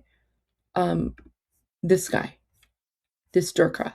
So we've spoken about Islamic Regime State TV, but now we're actually unlocking, where is he? We're now actually unlocking a specific Durka, Jebeli, okay? So this guy is pretty much like in control of all of the media, okay? All of the media, whether it's TV, magazines, radio, whatever. Like this guy is like the authority. And so this guy pretty much answers to, well, I mean, he used to answer to Khamenei, but Khamenei is dead now, khabar margesh. So, I mean, he supposedly is supposed to answer to the new one, but we don't actually know if he's alive or dead. But Murad Vaisi says that he thinks what Islamic regime state TV is doing right now, cutting off Ghalibaf and Araqchi, okay, right? So he thinks that this is not simply the decision of Jibali, okay? What he's saying is that there's actually a bigger and more powerful faction behind Jibali and behind the IRIB state media that's actually controlling the actions of Islamic regime state TV and making them censor Ghalibaf and Pezeshkian. So that and what Murad Vaisi is saying is that this faction is so powerful that the Islamic regime media outlets. Oh no! This is one of the factions within the Islamic regime. We're going to get to which faction that is momentarily. Okay, we'll get to which faction that is momentarily. But what Murad Vaisi is saying is that this faction must be so powerful that the Islamic regime state TV is paying attention and listening to them and literally censoring and cutting off two of the most powerful people, or supposedly, right, within the Islamic regime. And they're doing that, right? And Murad Vaisi is saying that is a power faction that does not accept either Pezeshkian nor Ghalibaf, okay? Now, that faction, Murad Vaisi says, okay, now he doesn't actually say who that faction is, okay? He doesn't say who that faction is, but I have a feeling he is speaking about not just General Skidmark, but he's speaking about Zolgad, okay? I have a feeling that Zolgad and General Skidmark, Vahidi, are working together.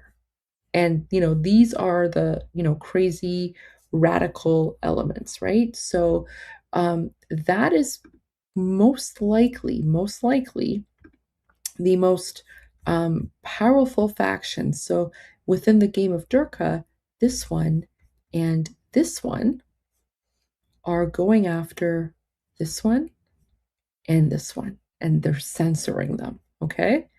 So literally like a deep dive into game of Durka here. So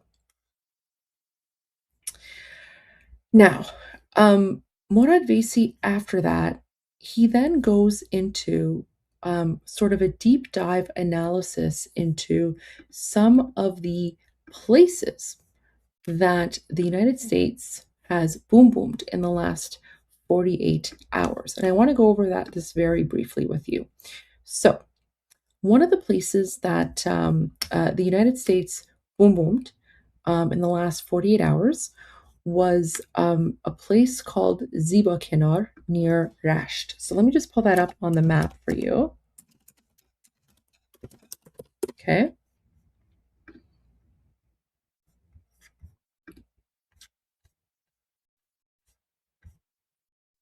So when you look at the map of Iran, there you go.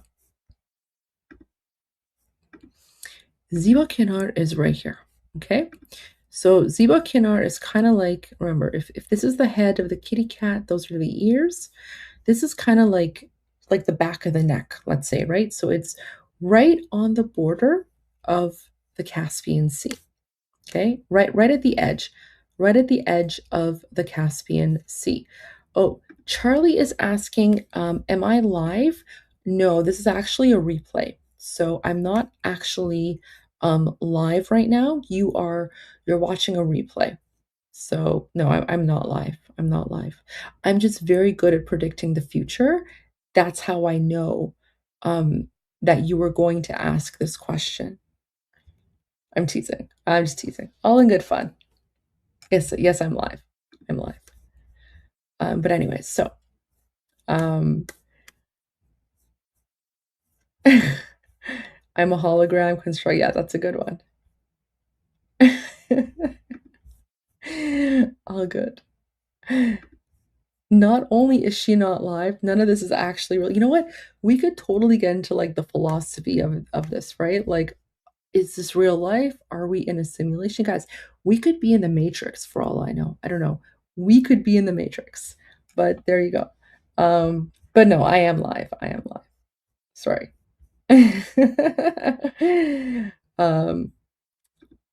Oh, that's amazing. Well, welcome to Goldie's gang. Guys, okay, everyone, put a C in the chat for Charlie. Charlie, welcome to Goldie's gang. We have a lot of fun. It's a great community. We learn a lot, and yeah, welcome. So there you go. Everyone, put a C in the chat for Charlie. Make him feel welcome. And yeah, all right, I'm going to continue with the analysis.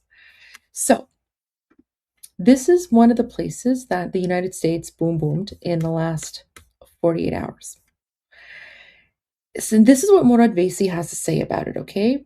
So the reason that the United States boomed Ziba Kenar last night is because he wanted to find out what military facilities were located there that made it a target. And Morad Vesi looked into this and found that this area contains the IRGC Navy's Naval Officers University, along with several other important facilities. So this location here that the United States targeted in the last 48 hours is basically like, a Durka factory, right? It's a Durka factory. So the Islamic regime, that's where like future terrorists graduate from, right? And remember, it's not the army, okay? So going back to our boom boom bingo sheet here, okay? Remember, there's a difference between the army and the IRGC, right? So this target, right? This was IRGC, right? So literally like a Durka factory for like the Durka Navy. Morad Vesi also found out that in that particular area, there's also a telecommunications tower that is 365 meters tall. It's a steel structure and antenna tower, but it's still a major communications tower.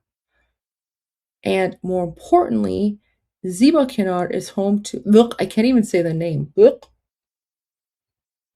Imam Khomeini University of Naval Science and Technology, Khabar Margesh. Remember, Khomeini is the name of the Muslim pedophile founder of the Islamic regime, right? The guy that walked around with the bidet, right? Khabar Margesh. This guy, right? Let me pull this up for you guys. So vile. So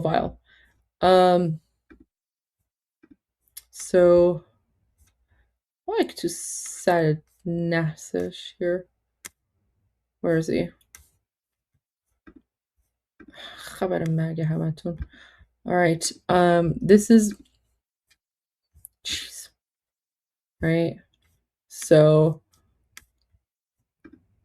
this is Khomeini, Khabar Magash. This is the founder. This is the founder of he's like the Muslim pedophile founder of the Islamic regime. And then that's like, this is his bidet, right? So he literally he would just go around everywhere just squatting and shitting, and just he would hold his bidet, and he used the bidet to wash himself, I guess. But yeah, so he's literally known for his bidet because he would just go everywhere and just squat. And this right here, this is actually a perfect depiction of what the Islamic regime has done to Iran. Okay, they've literally, for the last 47 years, the Muslim Nazis have been dumping on Iran, and they've turned us into Islamic hellhole. Okay, anyways, this is Khomeini, Khabar Margish. So apparently there's a like a naval, an IRGC university in the area, and they named it after Khomeini, the Muslim pedophile that walks around with his bidet everywhere, right? And that University of Naval Science and Technology is affiliated with the Islamic Revolutionary Guard Corps. So basically, it's another Durka factory. So in this area that the United States targeted, which is on the Caspian Sea, at least 2 Durka factories exist there, right? Now, for those people who suffer from Trump derangement syndrome, and they're like, oh no, America's attacking universities, right? Well, remember, those are universities in name only. Here's what actually existed within those universities, okay? So at the Khomeini Khabar Margish IRGC Navy University, you know what? Let's do a pop quiz. Guys, what do you think existed within that Khomeini Khabar Margish Islamic regime university? The one, the Durka factory university.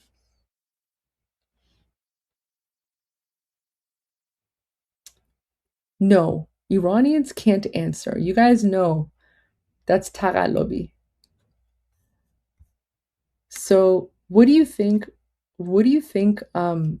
existed at that terrorist Durka? You know what? There you go. Forewarning. You got it first.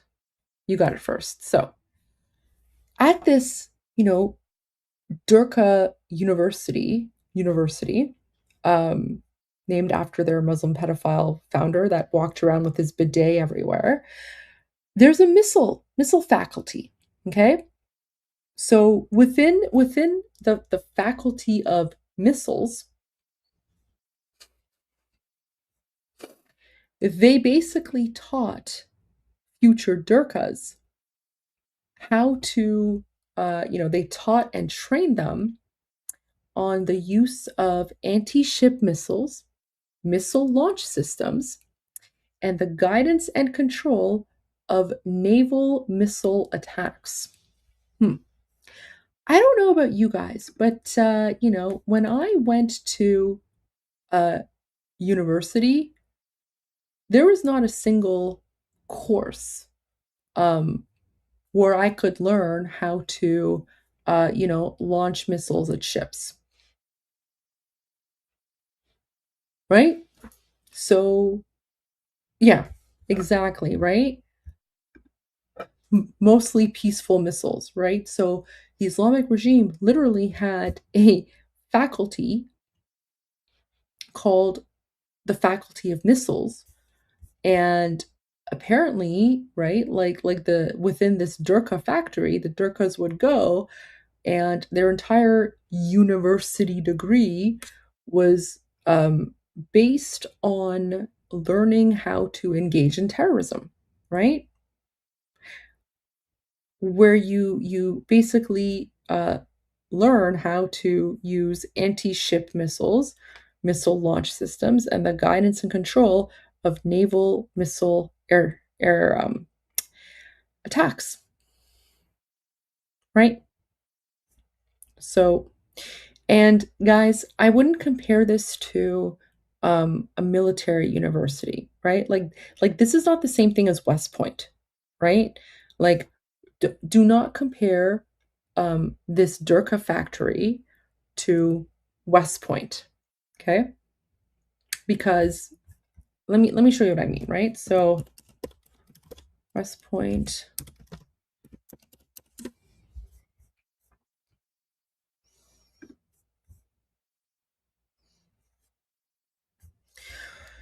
So, West Point, for example, that's pretty much like like it's a military academy, okay?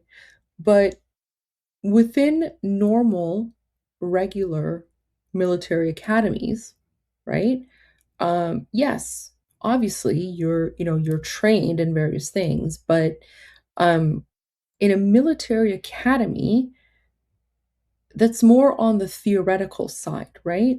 And there's also, mandatory ethics courses, right? Like you learn about the laws of war, the Geneva Conventions, the legal frameworks, all that kind of stuff, right? So the courses that you are taught, right? They still have like that element of ethics, right?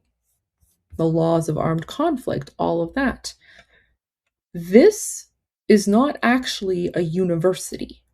This is a Durka factory. They just call it a university because they want to trick non-Iranians into thinking that this is like a legitimate civilian thing. But, this is just it's literally a Durka factory, right? This is basically a factory for the Islamic regime because like normal Iranian students can't go to this university. You can only go to like this particular Durka factory if you are part of the Islamic regime and you are being trained to engage in terrorism by the Islamic regime. Okay? So it's only a Durka factory in name, but it's actually it's only a university in name. It's actually a Durka factory. So like I was saying, so Morad Baisi found out that basically this university, actually, let me see if I can find this for you guys.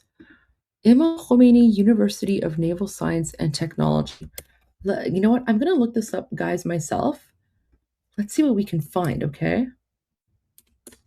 Let's do some, like...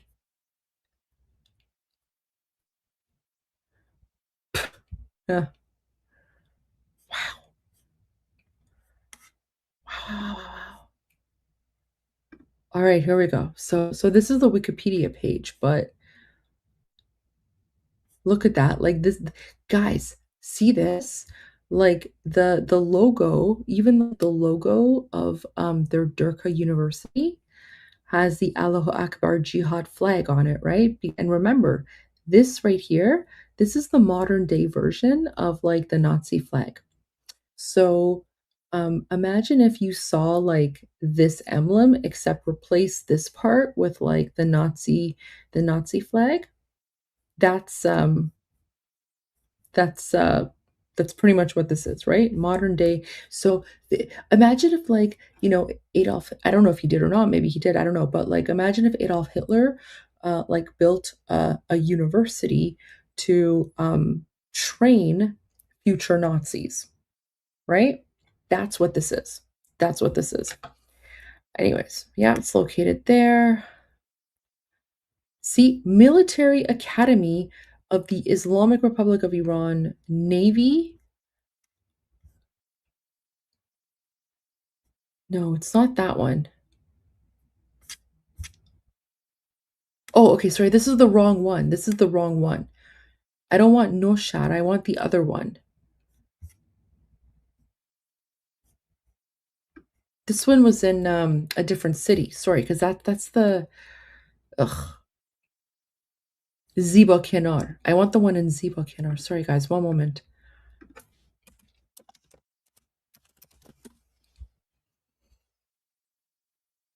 Here we go. This is the one. This is the one. Okay? This is the one that I wanted. So, Imam Khomeini University of Science and Technology. Here we go. So, Marine University affiliated with the Islamic Revolutionary Guard Corps. Is that the one? There you go. Wow, guys. This is so strange. Guys, there's not a lot of info on this stuff. There's not a lot of info on this stuff. Here we go. This is the only thing we can find on AI. So, the institution referred to as the Naval Academy in Ziba Kenar is the Imam Khomeini University of Science and Technology, Officers Training Academy affiliated with the Islamic Revolutionary Guard Corps. Okay, so guys, keep in mind, the Islamic Revolutionary Guard Corps is a listed terrorist entity in the United States, right? It's also a listed terrorist entity in Canada, many other countries. So anything, guys, anything that is affiliated with or related to the IRGC is basically like it's a terrorist factory, right? So this university that the Americans targeted, right? This is not a regular university. Like I was saying, this is a Durka university. Like this is a Durka factory, right? It's a university in name only. This is basically where they train future terrorists to engage in terrorism, right? And it even says this particular university is affiliated with the IRGC and not with the regular Navy's Naval University, okay? And if you go back to our Boom Boom Jihadi Durka bingo sheet, right? This is the IRGC here. This is the Army, okay? So the university, the Durka factory that the Americans boom boomed, that is affiliated with the IRGC. The one that is affiliated with the regular Navy here, that one has remained untouched so far. So there you go. That's a little bit of context on this particular location because, you know, you've heard a lot about the southern part of occupied Iran, and I've shared a lot of info there in maps, but now we're kind of starting to look at the northern part, right? So there you go. Now, guys, there's also something else that's taught at this IRGC Durka factory. There's something else that's taught at this IRGC Durka factory. Drone piloting. Yep. So not only does this IRGC Durka factory train future terrorists on how to engage in terrorism in the Persian Gulf and the Strait of Hormuz, but they also train them on bidet etiquette. That's a good one. That's a good one. But no, drone piloting. So, you know, all those like terrorist drone attacks, yep, this is where they get trained, right? This is where they get trained. So it also has a naval commando faculty, although, you know, their commandos aren't very good. And then, of course, a naval aviation faculty. So basically, Morad Vaisi did a little bit of digging into why the Americans targeted this area near Ziba Kenar, and he found out that there were several Durka factories there. Okay, so again, the United States has literally intel on everyone. Okay, like I've said from the beginning, United States, most powerful military in the world, most powerful army in the world, right? You know, thank God the United States is a defender of the free world, right? Because they're using their power and military might to keep the rest of the world safe. But President Trump is not exaggerating, right? Like when he makes these comments like, Space Force is watching over everyone and, they're able to zoom in so much up close that, they can read the name tag of like Mohammed something, right? He's not exaggerating. Like he's 100% true. And as you can see, even Morad Vaisi, the top geopolitical analyst and expert on the Islamic regime, even he didn't know the extent of the Islamic regime's, influence in this northern part of occupied Iran until the Americans attacked it. And then he went and did some digging and did his research, and he was like, wow, like these are the military targets that the United States attacked. So yeah, United States knows literally everything about everyone, which again is why I find it absolutely insane that you have the Islamic regime claiming that they're going to, continue this conflict or whatever, until the United States surrenders. Okay, so there you go. Guys, I have to end my analysis here, but I will continue with more of this analysis tomorrow because I have a feeling that we might see, the pause continue for a few more days until at least Prime Minister Netanyahu visits President Trump and then leaves, and of course until Senator Lindsey Graham's funeral, which means we're going to have a lot more time to discuss this analysis. Again, guys, thank you so much for all your patience, because I'm not in my usual place, but I will be back in my usual place in about a week or so from now. Now, of course, before I finish the live stream, I will go to all of your questions and comments and super chats. So the first thing that I wanted to point out, I start this comment earlier because this is actually, so one of the things I really enjoy doing at the beginning of my live stream is asking people where they are tuning in from. And, I've learned the names of a lot of new, places and, various areas. And so one of our viewers, Isabel Eyes, mentioned that she is watching from Corsica Island. And I've never actually heard of Corsica Island before.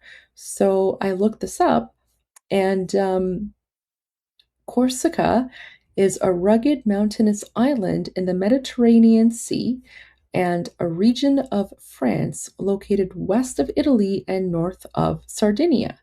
Key highlights include its capital. I'm going to totally butcher this name. Ajaccio. I don't know how to pronounce that. I'm sorry, guys. The historic town of Corte and the cliffside medieval city of Bonifacio. Anyways, so there we go, guys. I'm assuming Corsica is a country, right?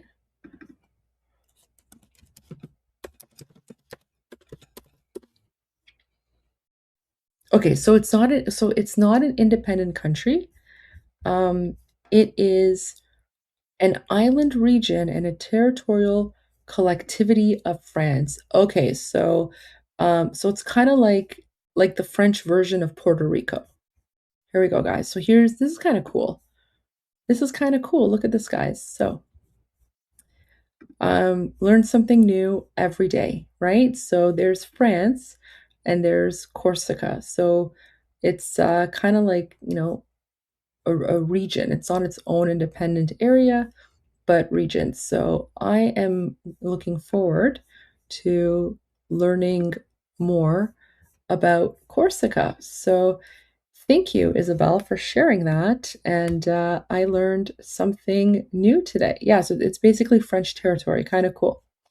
All right, so next we have a comment from Xcraft. Anyone else notice how perfectly named Goldie is? Thank you, appreciate that. Goldie's actually my nickname, but people have been calling me Goldie since I was 13, but thank you. Okay. Daniel says, glad Leroy Jenkins missed the correspondent dinner. Oh my gosh. Xcraft says, one fine day in the not too distant future, the post-woke historians will reference podcasts like this as one of the beacons of hope in the free world. Oh, you think so? Oh, thank you. You know what? That means a lot to me. I hope so. I mean, I don't know if my show's that important, but that would be kind of cool. So thank you for that. Kevin Shaw gifted a membership. Thank you, Kevin. Xcraft says, I gotta go, but I gotta say, Goldie called this from way back in the day before a single US ship arrived in the region, let alone Operation Epic Fury. Turns out Goldie was right about everything. Yeah, thank you for that, Xcraft. I mean, I guess the OGs, the ones who've been with me from like the beginning, I kind of did call this. I called it. Actually, when I called it, I actually have the video, guys. I have proof. It's on my YouTube too. Let me pull up. It's like a YouTube short, and let me share it with you guys because I literally called this back in December.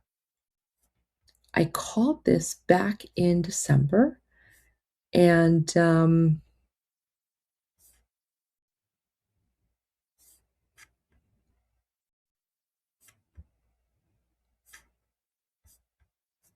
wait, is it this one? Wait. No? Wait. Let me find it.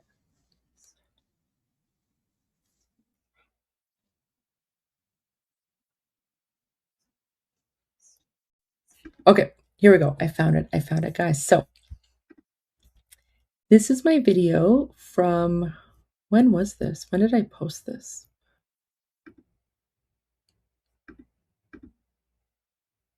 This was like sometime back in like December.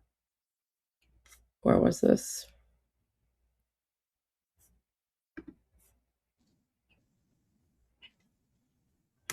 My gosh, what is wrong with my... Wait. Okay, I think it's this one. Let me just pull it up. But yes, I did call this. I did call it, guys. I called it back in December. Even before the boom booms began, guys. Look at this. Here with another pro tip for anyone who's not from the Middle East. If you want to help Iranians, that's Iranian here with another pro tip for anyone who's not from the Middle East. This is it. I'm calling it. This is it. We are in the middle of the Iranian Revolution. After 47 years of Islamic oppression by those terrorist ayatollahs, this is it. Iranians are rising up. Iranians are fighting back. It's full-on civil war in occupied Iran right now. This is the moment that we Iranians have been preparing for the last 47 years since the Islamic Republic occupied our country back in 1979. Iranians are fighting back against Islam. They're fighting back against the Islamic Republic. They're fighting back against Sharia law. It's literally Iran versus Islam. It's absolute chaos in the country right now, but Iranians are fighting back. We are literally witnessing history in the making. What's happening right now in occupied Iran, I'm telling you, this is going to be bigger than the fall of the Berlin Wall. The fight's not over yet. We're literally in the final battle right now. This is the final push.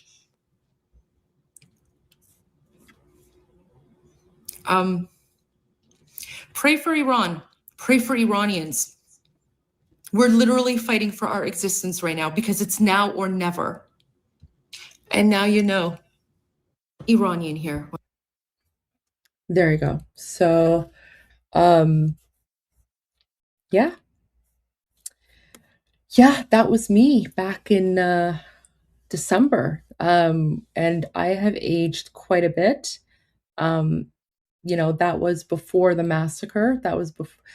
So that video, I made that video about, I would say maybe a week before the Islamic regime mass murdered over 54,000 innocent people on January 8 and 9, right? And of course,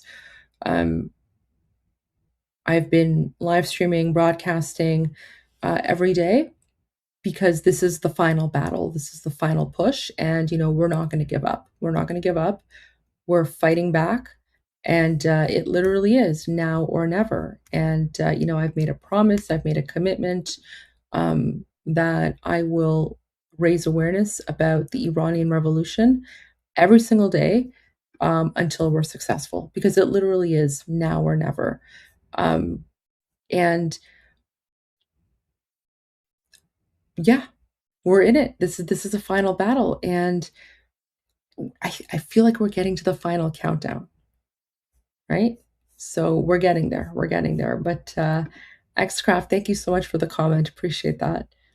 Guys, it has been a journey, and I feel like, not just me, but I know, like, I feel like all Iranians, given like everything that's happened, we've all aged like 10 years in the last 6 months, right? But we're almost there. Alora McDonald sent a super sticker. Thank you so much, Alora. Appreciate that. David says, I like your insights thoroughly. Thank you. Thank you so much. I appreciate that, David. Many Engines says, love from Australia. Jovicha, thank you so much. Sending love back to Australia as well. Kevin gifted a membership. Thank you so much. Fleshy Interloper, member for 3 months, says Saudis will have to get their act together. Yeah, I agree. Saudis need to get their act together. However, I don't know if you watched my live stream with my special guest, Jossem, but Jossem's from Kuwait, and he has a lot of good insight on the Saudis. And he said that at the end of the day, the Saudis, right, like the Durkas, they will fight one another because that's an internal thing.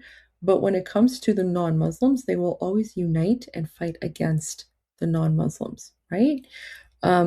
So just something to keep in mind there. And the way that Jossem described it is like, all like the Durkas, they're in their own league. So yes, like they'll fight within their own league, but then when it comes to those who are outside of the league, right, they'll all unite against the ones outside of the league. So I mean, I don't trust the Saudis. I just don't. Sorry, not sorry. Kevin Shaw, I hate, oh my gosh, you can't swear, Kevin. This is a family-friendly show, but that's okay. I will let it go this one time because, I also despise the Tazi IRGC. But here's the thing, guys. So, when you're referring to the IRGC, you don't even need to swear in English, because Tazi, right? The word Tazi, Tazi, that is like one of the biggest, like, and it's not even an insult, okay? It's not even an insult. It's literally the truth. But when we call like the foreign invaders Tazis, it gets them so angry. So it's actually way more effective to just say like Tazi without even swearing, because it's like the very sort of like Persian poetic way of like putting them in their place. So, but you know what, Kevin? I too despise the Tazi IRGC. And you know what? You know what? Just for you, Kevin. Let me teach you a new word. Let me teach you a new word. So how about, so the B word, okay?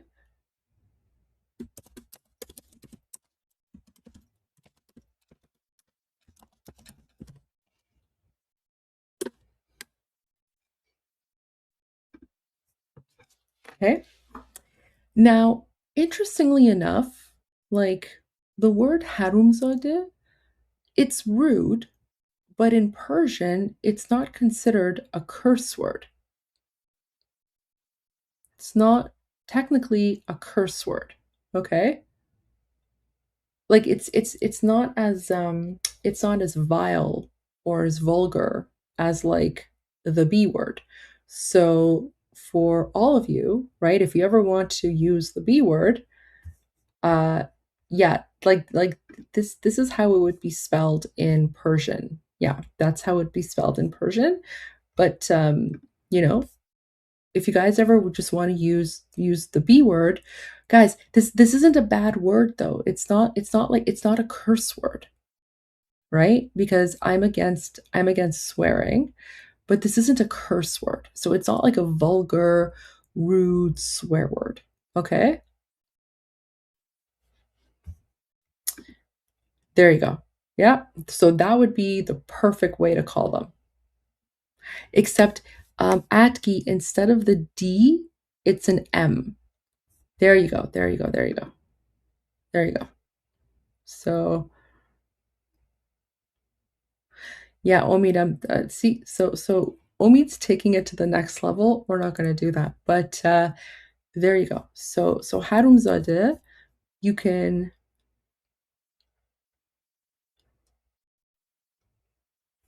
There you go. So you guys can say that.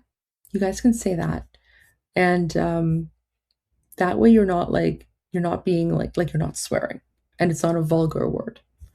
So there you go. You guys learned a new Persian word. And it's not a swear word. It's not a swear word.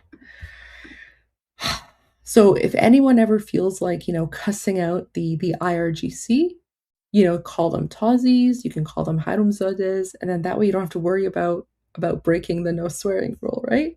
But that's okay, Kevin. I totally appreciate and understand.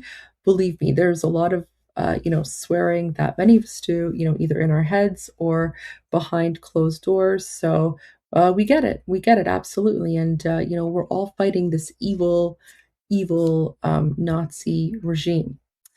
And then Omid says, without IRGC, no more.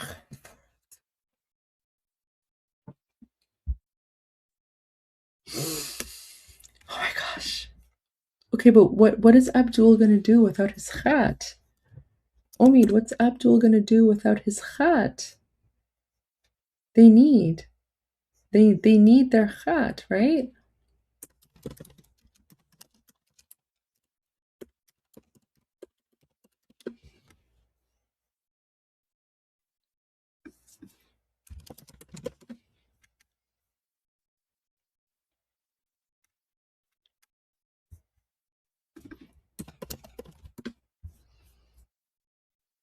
Come on.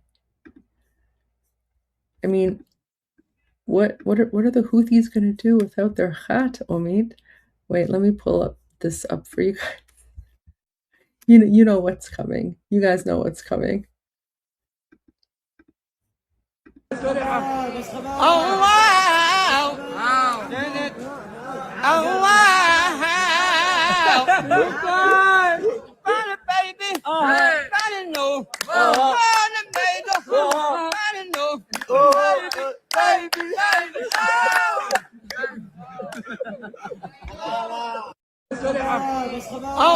So for everyone who's wondering what in the Allahu Akbar jihad is going on, this is a Houthi, right? So remember when we talk about the Houthis? That green stuff in his mouth, that's khat, okay? That's khat. So khat is basically this plant that the Houthis chew on to get high, okay? I guess it's kind of like cocaine or something. I don't know. So it's like a stimulant. I don't know, man. Anyway, so they basically chew khat all day, and apparently apparently when the Houthis are not sending missiles to Saudi Arabia, they're getting high and singing Justin Bieber songs. Don't ask me how the Houthis know Justin Bieber songs, but they know. This is literally what they do. Oh, wow. Oh, wow. Funny, baby. Funny, no. Funny, baby. Funny, no. Baby.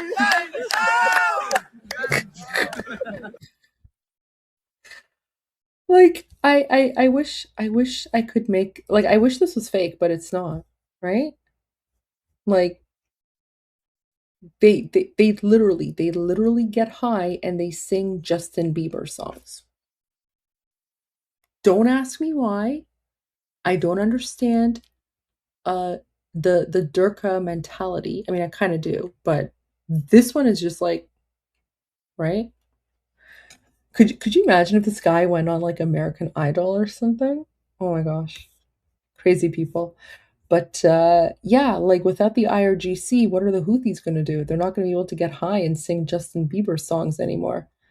And I love how a lot of you who are just tuning in and you're new to the channel, you're like, wait, is Goldie making a joke? Right? Is she making up the Justin Bieber thing? No, I'm not. It's literally a thing. They literally get high off their, weird plant, and then they sing Justin Bieber songs. Welcome to the Houthis. Literally how insane they are. I'm telling you, the Middle East is like the wild, wild west has nothing on the Middle East, right? So there you go. But yeah, Omid is right. Without the IRGC, no more khat for Abdul.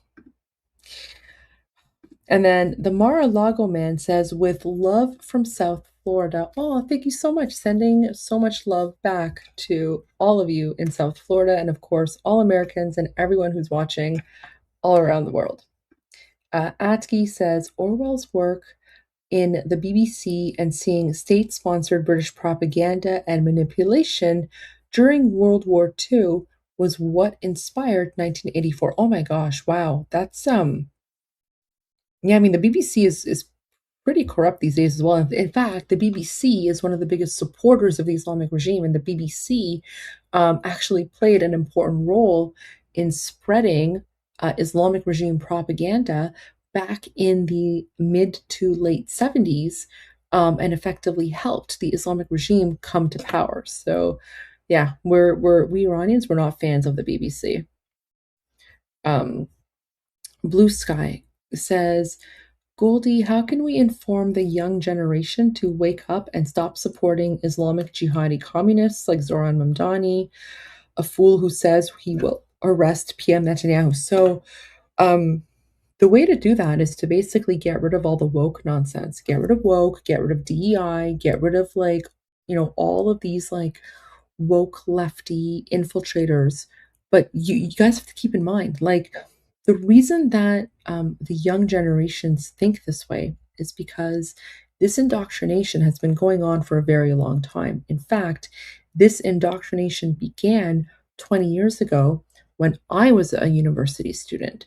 I specifically remember, 20 years ago when I was taking political science, my university professor at the time, she was literally going on and on about how amazing Che Guevara was, and she was praising Hugo Chavez. Hugo Chavez is the socialist one, right? I don't know. She was basically yeah,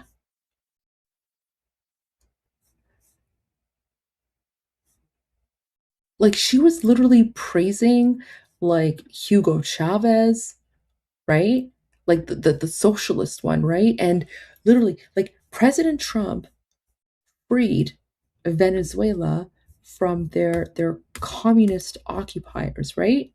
So Hugo Chavez was one of the communist dictators of Venezuela, and yet I specifically recall 20 years ago that my university professor at the University of Toronto was teaching us about how amazing Hugo Chavez is, and South America is going to like vastly improve, and it's going to become even more wealthy and prosperous than the United States and Canada.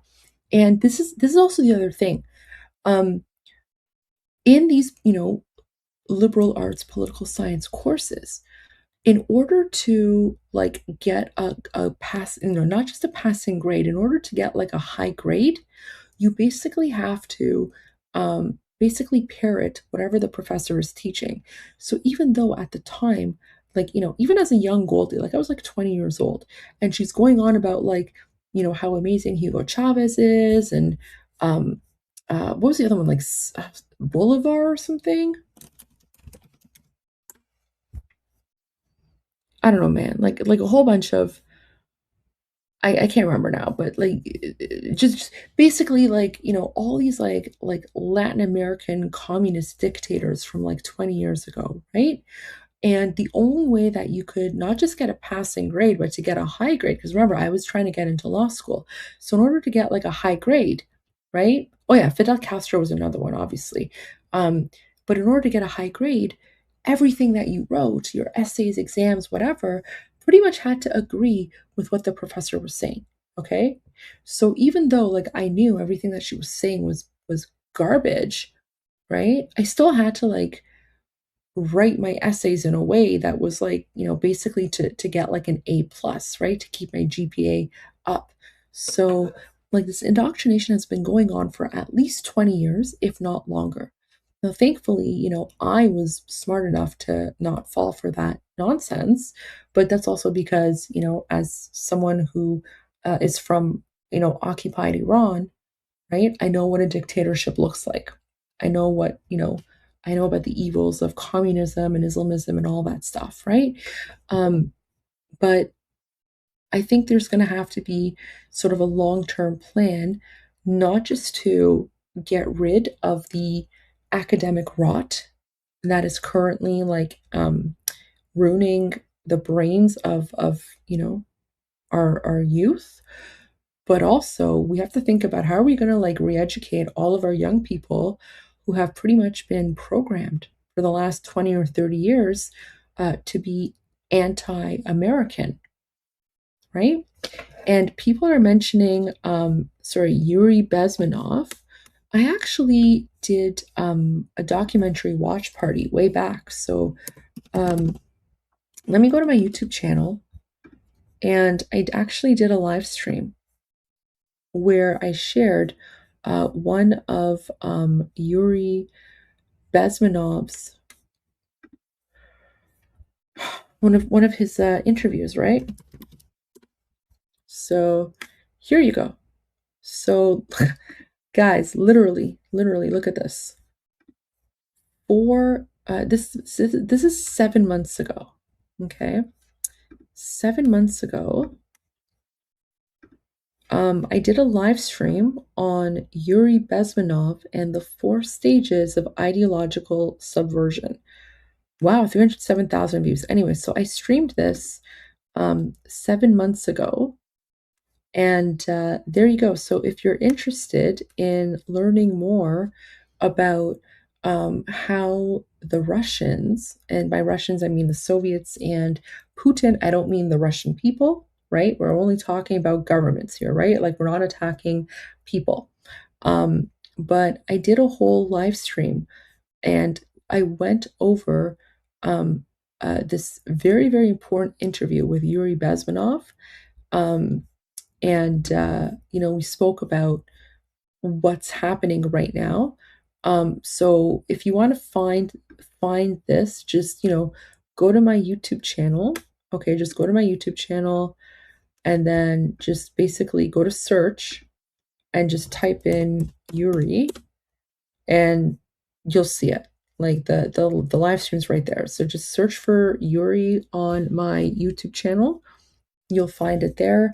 Documentary watch party from 7 months ago, where I'm speaking about ideological subversion and what's happening right now, and how this is basically a product and result of years of infiltration and indoctrination by the communists and the Islamists, right? So I hope that answers your question, Blue Sky. Atki says The View would love those two presenters, as guests. So Atki's referring to the Durka presenters. I agree. The View would love them as guests because they could all sit around and talk about jihad and bash President Trump. William Steer says, reporter, my mom makes the best breakfast. Censors, unable to write stage. Yeah, that pretty much sums up Durka News Network Breakfast TV. Charlie became a new member. I know we welcomed Charlie earlier, but Charlie, welcome again to Goldie's Gang. I hope you're enjoying the live stream so far. James Moore says, Goldie is an AI developed on a Commodore VIC-20 in the early 80s. You know what? That's actually pretty accurate. I mean, I wouldn't say the early 80s, though, more like mid 80s, or actually literally right in the mid 80s, like 1985. So, guys, I'm an AI that was developed in 1985. There you go. Oh, Mame says, will you show the cat? I see the head. And yes, absolutely. Oh my gosh. I love showing the Iran kitty cat. Guys, you know what? Showing the Iran kitty cat is like one of my favorite things to do. So no problem, guys. So it's so cute. Look at this, guys. Look how cute this kitty cat is. So cute. Okay. So this is Iran. This is the head. Okay, so this is a head. Okay, so let me pull up a map of Iran again, okay? This is our little kitty.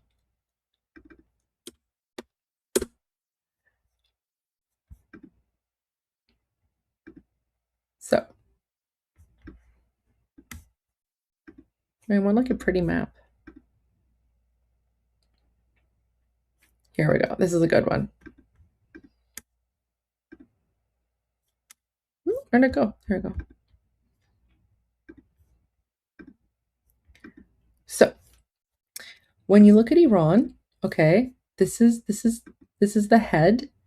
These are the ears, and then this is the little arch in the back, and then this is the back, and then this is the tummy area, and then this is its paws and tail, right? So now going to our kitty cat, okay, that's the head, that's the ears, that's the little arch in the back, and then that's the little back area, because when cats sit a certain way, they have a little hump. And then this is the chest area. And then this is where its paws are. And its paws are kind of tucked under the Persian Gulf and the Macaron Sea. And then this is kind of the tail area. So do you guys see it now? Do you guys see the little kitty cat? I don't know if Mame is still around, but oh, there you go. Okay. See? So yeah, there you go. That's a little kitty cat. So so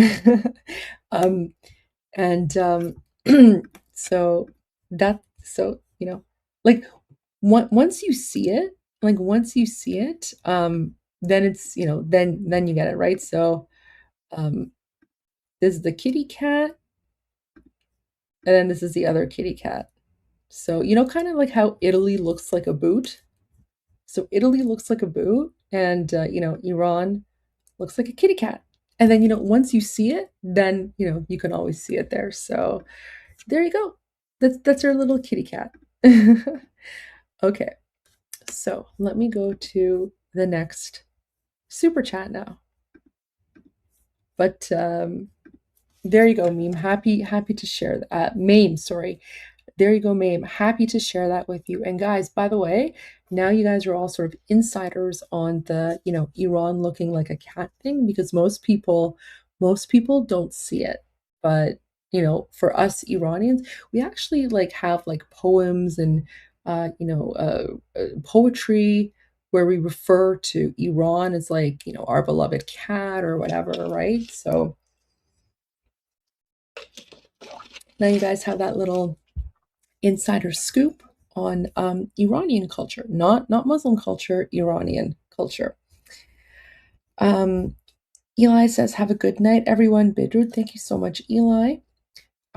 Chris Whiting says, said it once and we'll say it again. Keep doing what you do. Thank you so much. I will, absolutely. It's literally why I'm in a hotel room late at night and I'm giving all the news and input, but I love what I do, and I'm just so grateful that all of you appreciate what I do and you appreciate the info that I am providing. And you guys definitely keep me motivated to go. So thank you for that. And I will be here every day, or as much as I can, every single day, to give you guys all the latest breaking news. Eli, I'm the man. Oh my gosh, so funny.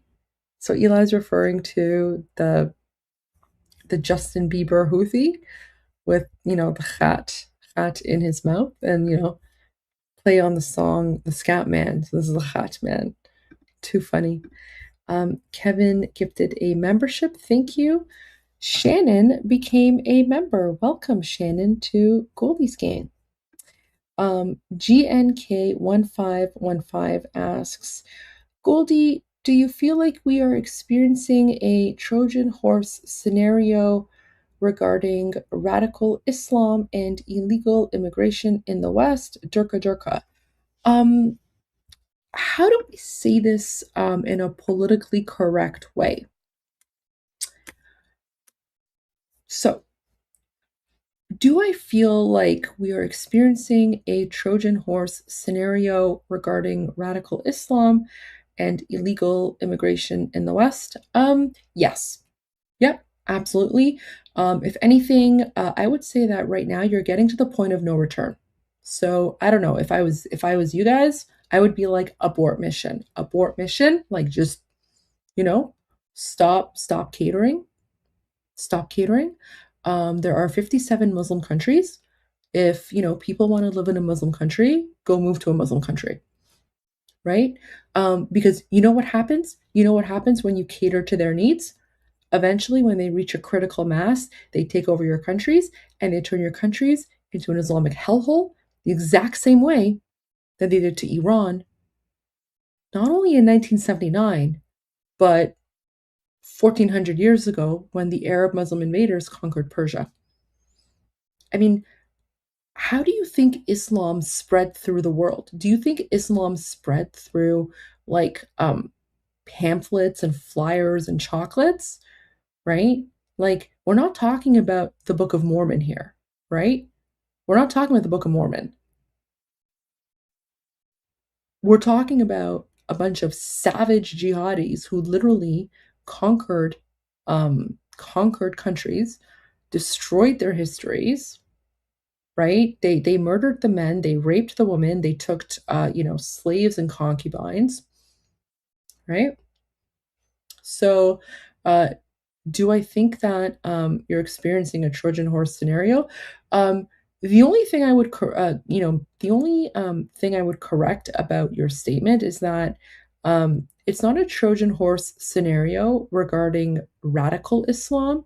It's a Trojan horse scenario regarding Islam, because there's no such thing as radical Islam. Islam is Islam. The book is one and the same. The book is one and the same, right? So the radical Muslim and the non-radical Muslim literally both believe in the same book. So the difference between a radical Muslim and a non-radical Muslim is that the radical one will murder you while yelling Allahu Akbar, and then the non-radical ones will, clap and cheer on and be like, Allahu Akbar, right? That's a difference. Like the radical one will chop your head off, and then the non-radical one will just say, oh, well, he was a Muslim, so he's an infidel. Not my problem. Right? I don't know. Just, and the way that I would also phrase this is, so think about like, all these Muslims that are immigrating to Christian countries, and, they're setting up like Quran stands, right? Like they literally go on like street corners in, Christian countries, right? United States, elsewhere, right? Christian country founded on Judeo-Christian values and principles. And the Muslims will come to your countries and they will set up like, booths at a street corner, and they'll hand out free Qurans.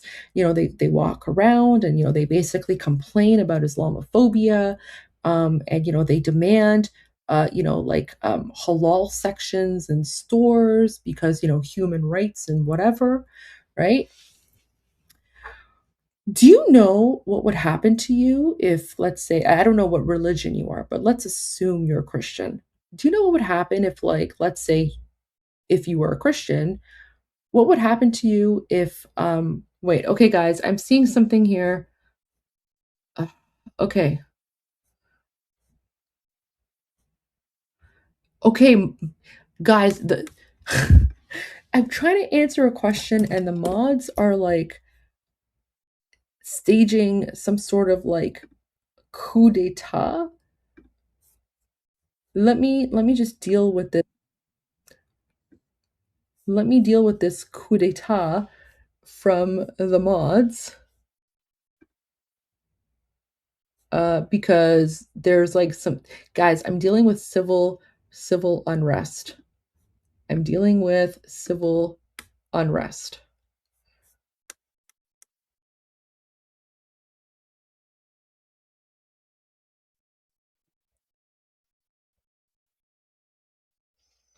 There's the mods are, there's like mutiny. There's civil unrest. There's mutiny. What's going on? Are we good?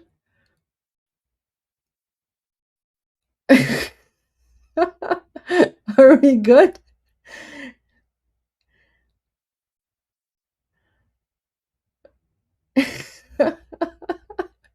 Okay. There you go. Sorry, guys.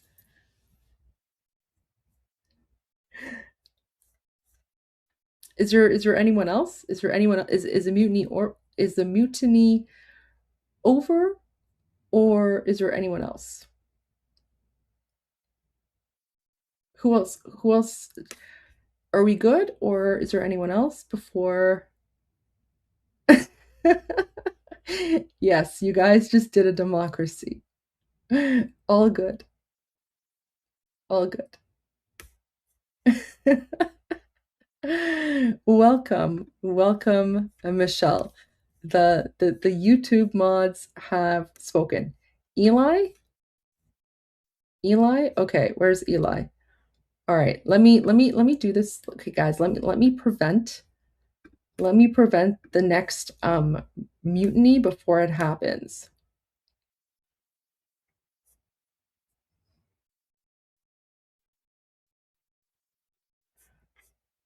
Okay, I think we're good now, guys. I think we're good. Guys, I literally just prevented a coup. There was going to be a mutiny, but I prevented it. Are we good?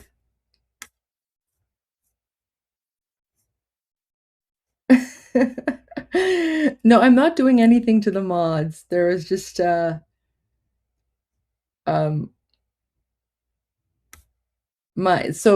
guys, we have an amazing community, and I guess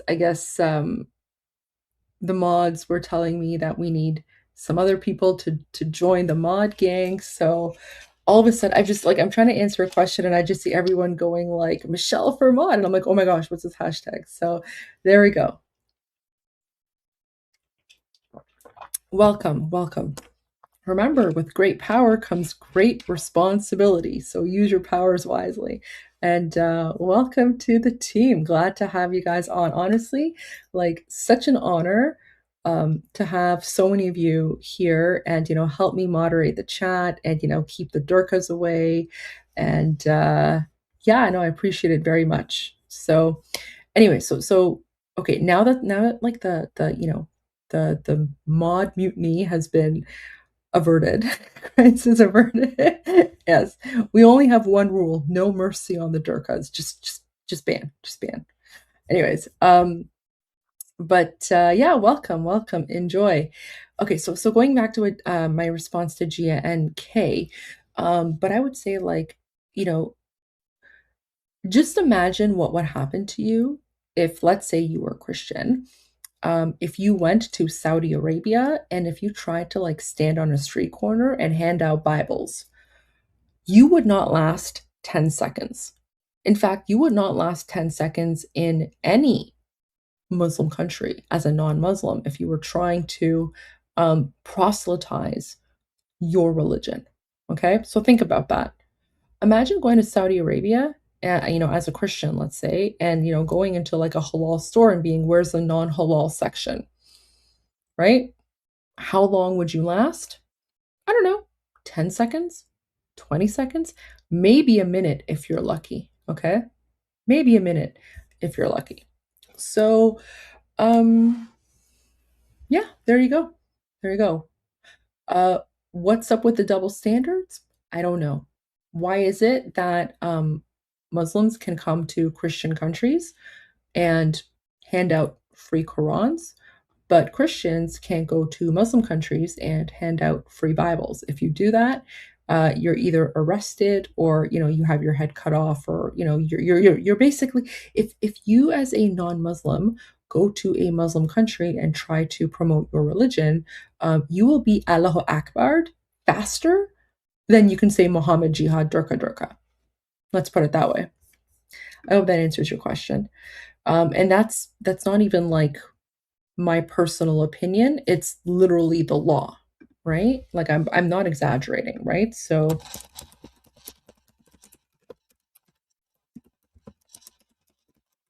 okay. So literally, some people might be like, oh, Goldie, that's so Islamophobic. I'm sure it's not that way. Really? Well, let me introduce you to, Google, right? So for everyone who thinks that I'm exaggerating or I'm not being truthful, or, oh, Goldie is spreading hate. Really? Yeah, okay, I'm spreading hate. So because you literally, all you have to do is go to Google and type in, can Christians hand out Bibles in Saudi Arabia? And the answer is no. Christians cannot hand out Bibles in Saudi Arabia. Public proselytizing, distributing non-Islamic religious materials, and open practice of non-Muslim faiths are strictly forbidden by law and carry severe penalties. So, laws on Bibles and distribution. Import limits. Tourists and foreign workers are generally restricted to bringing in a single copy of the Bible strictly for personal, private use. Carrying multiple copies implies an intent to distribute, which is illegal. No public distribution. Handing out, mailing, or publicly sharing Bibles or religious literature is prohibited. Consequences. Attempting to distribute religious texts or preach can lead to arrest, imprisonment, heavy fines, and deportation. I mean, this is assuming you're not Saudi Arabian. If you're Saudi Arabian, they'll literally execute you, right? Restrictions on public faith. Public worship. Overt non-Muslim religious gatherings and public displays of non-Islamic symbols such as crosses are banned. Private worship. While foreign expatriates often gather privately to worship, drawing official attention through public religious activity or proselytizing remains dangerous and illegal. So, here's a question for you guys. The next time one of your woke lefty public officials, right, like in a Western Christian country, the next time one of them, who is not a Muslim, and they're, let's say, the political representative in a Christian country, the next time one of them, wishes all of you a happy Ramadan or happy Eid or whatever, just ask them, when was the last time a Muslim politician in a Muslim country, like, I don't know, Saudi Arabia, wished the Christians in Saudi Arabia a Merry Christmas and allowed Christians to set up, Bible booths in their Ramadan markets, right? Because the Muslims set up, the Muslims literally set up like booths in Christmas markets where they're handing out the Quran. When was the last time a Christian in Saudi Arabia, let's say, set up a Christian booth, a Bible booth in a Ramadan market? I don't know, they don't even have Ramadan markets, right? Because, but anyways, like, not even a Ramadan market. When was the last time a Christian set up a booth in Saudi Arabia to hand out free Bibles? There you go. Anyways, so I hope that answers your question about whether or not I think it's a Trojan horse. Yes, I think it's a Trojan horse. I think it's a Trojan horse. And I say that as someone whose country was, conquered by the Arab Muslim invaders 1400 years ago. Were we colonized? No. Did they try to colonize us? Yes. They conquered us, but we were never colonized. That's a difference. Anyways, Shannon the Wanderer says, don't understate your importance historically. I thought Iran was 90% Durkha until I found you on social media and people like me talk to others. Oh my gosh, that's so sweet of you. That's such a kind thing to say. Thank you. It's actually the opposite. So, and now you know that, Shannon, because you've watched and you've seen so many things. So, I would say 90 to 95% of Iran is not Durkha, and we're occupied by the 5% who are the Durkhas, right? But that's really kind of you. Thank you. That just made my night. Kevin says, Goldie, can we make Michelle a moderator? Yes, we just did, because I noticed that all of you guys were doing the whole mutiny. There was a mod mutiny, guys, but we survived. We survived. Guys, democracy in action. So welcome, Michelle, and of course, Eli as well. Welcome, Eli. So there you go. Is this the comment that instigated the coup? Interesting. Good to know. I'm loving it, guys. So amazing. Welcome. And then Tommy says, congrats on the promotions to both Eli and Michelle. Yes, of course, they've definitely earned it. And we have such a fantastic mod team. It's basically a community of patriots, right? Not just Iranian, but people from all around the world. And there you go. Oh, look at this. Wait, Shannon says, I literally have a free Iran bumper sticker on my car because of you. Oh, that's so sweet of you. Thank you. Appreciate that. And, look at this comment from Caleb. So I was the same way too, but listening to Goldie and some Iranians that I've met in person, I now have a different view on Iran too. Thank you, guys. So, that means a lot. And that means, you know what this is? This means that the propaganda of the Islamic regime, because remember, the Islamic regime for 47 years wanted you to think that we hate you. They wanted you to think that we're all Durkhas, because they wanted you to think that so basically the strategy of the Islamic regime is that if they can convince the world that Iranians hate the world, then people will not have any sympathy for us, because that way, when the Islamic regime murders us and oppresses us, if anyone hears about it, people are going to be like, oh, whatever, they're all a bunch of savages, right? They're just, attacking one another.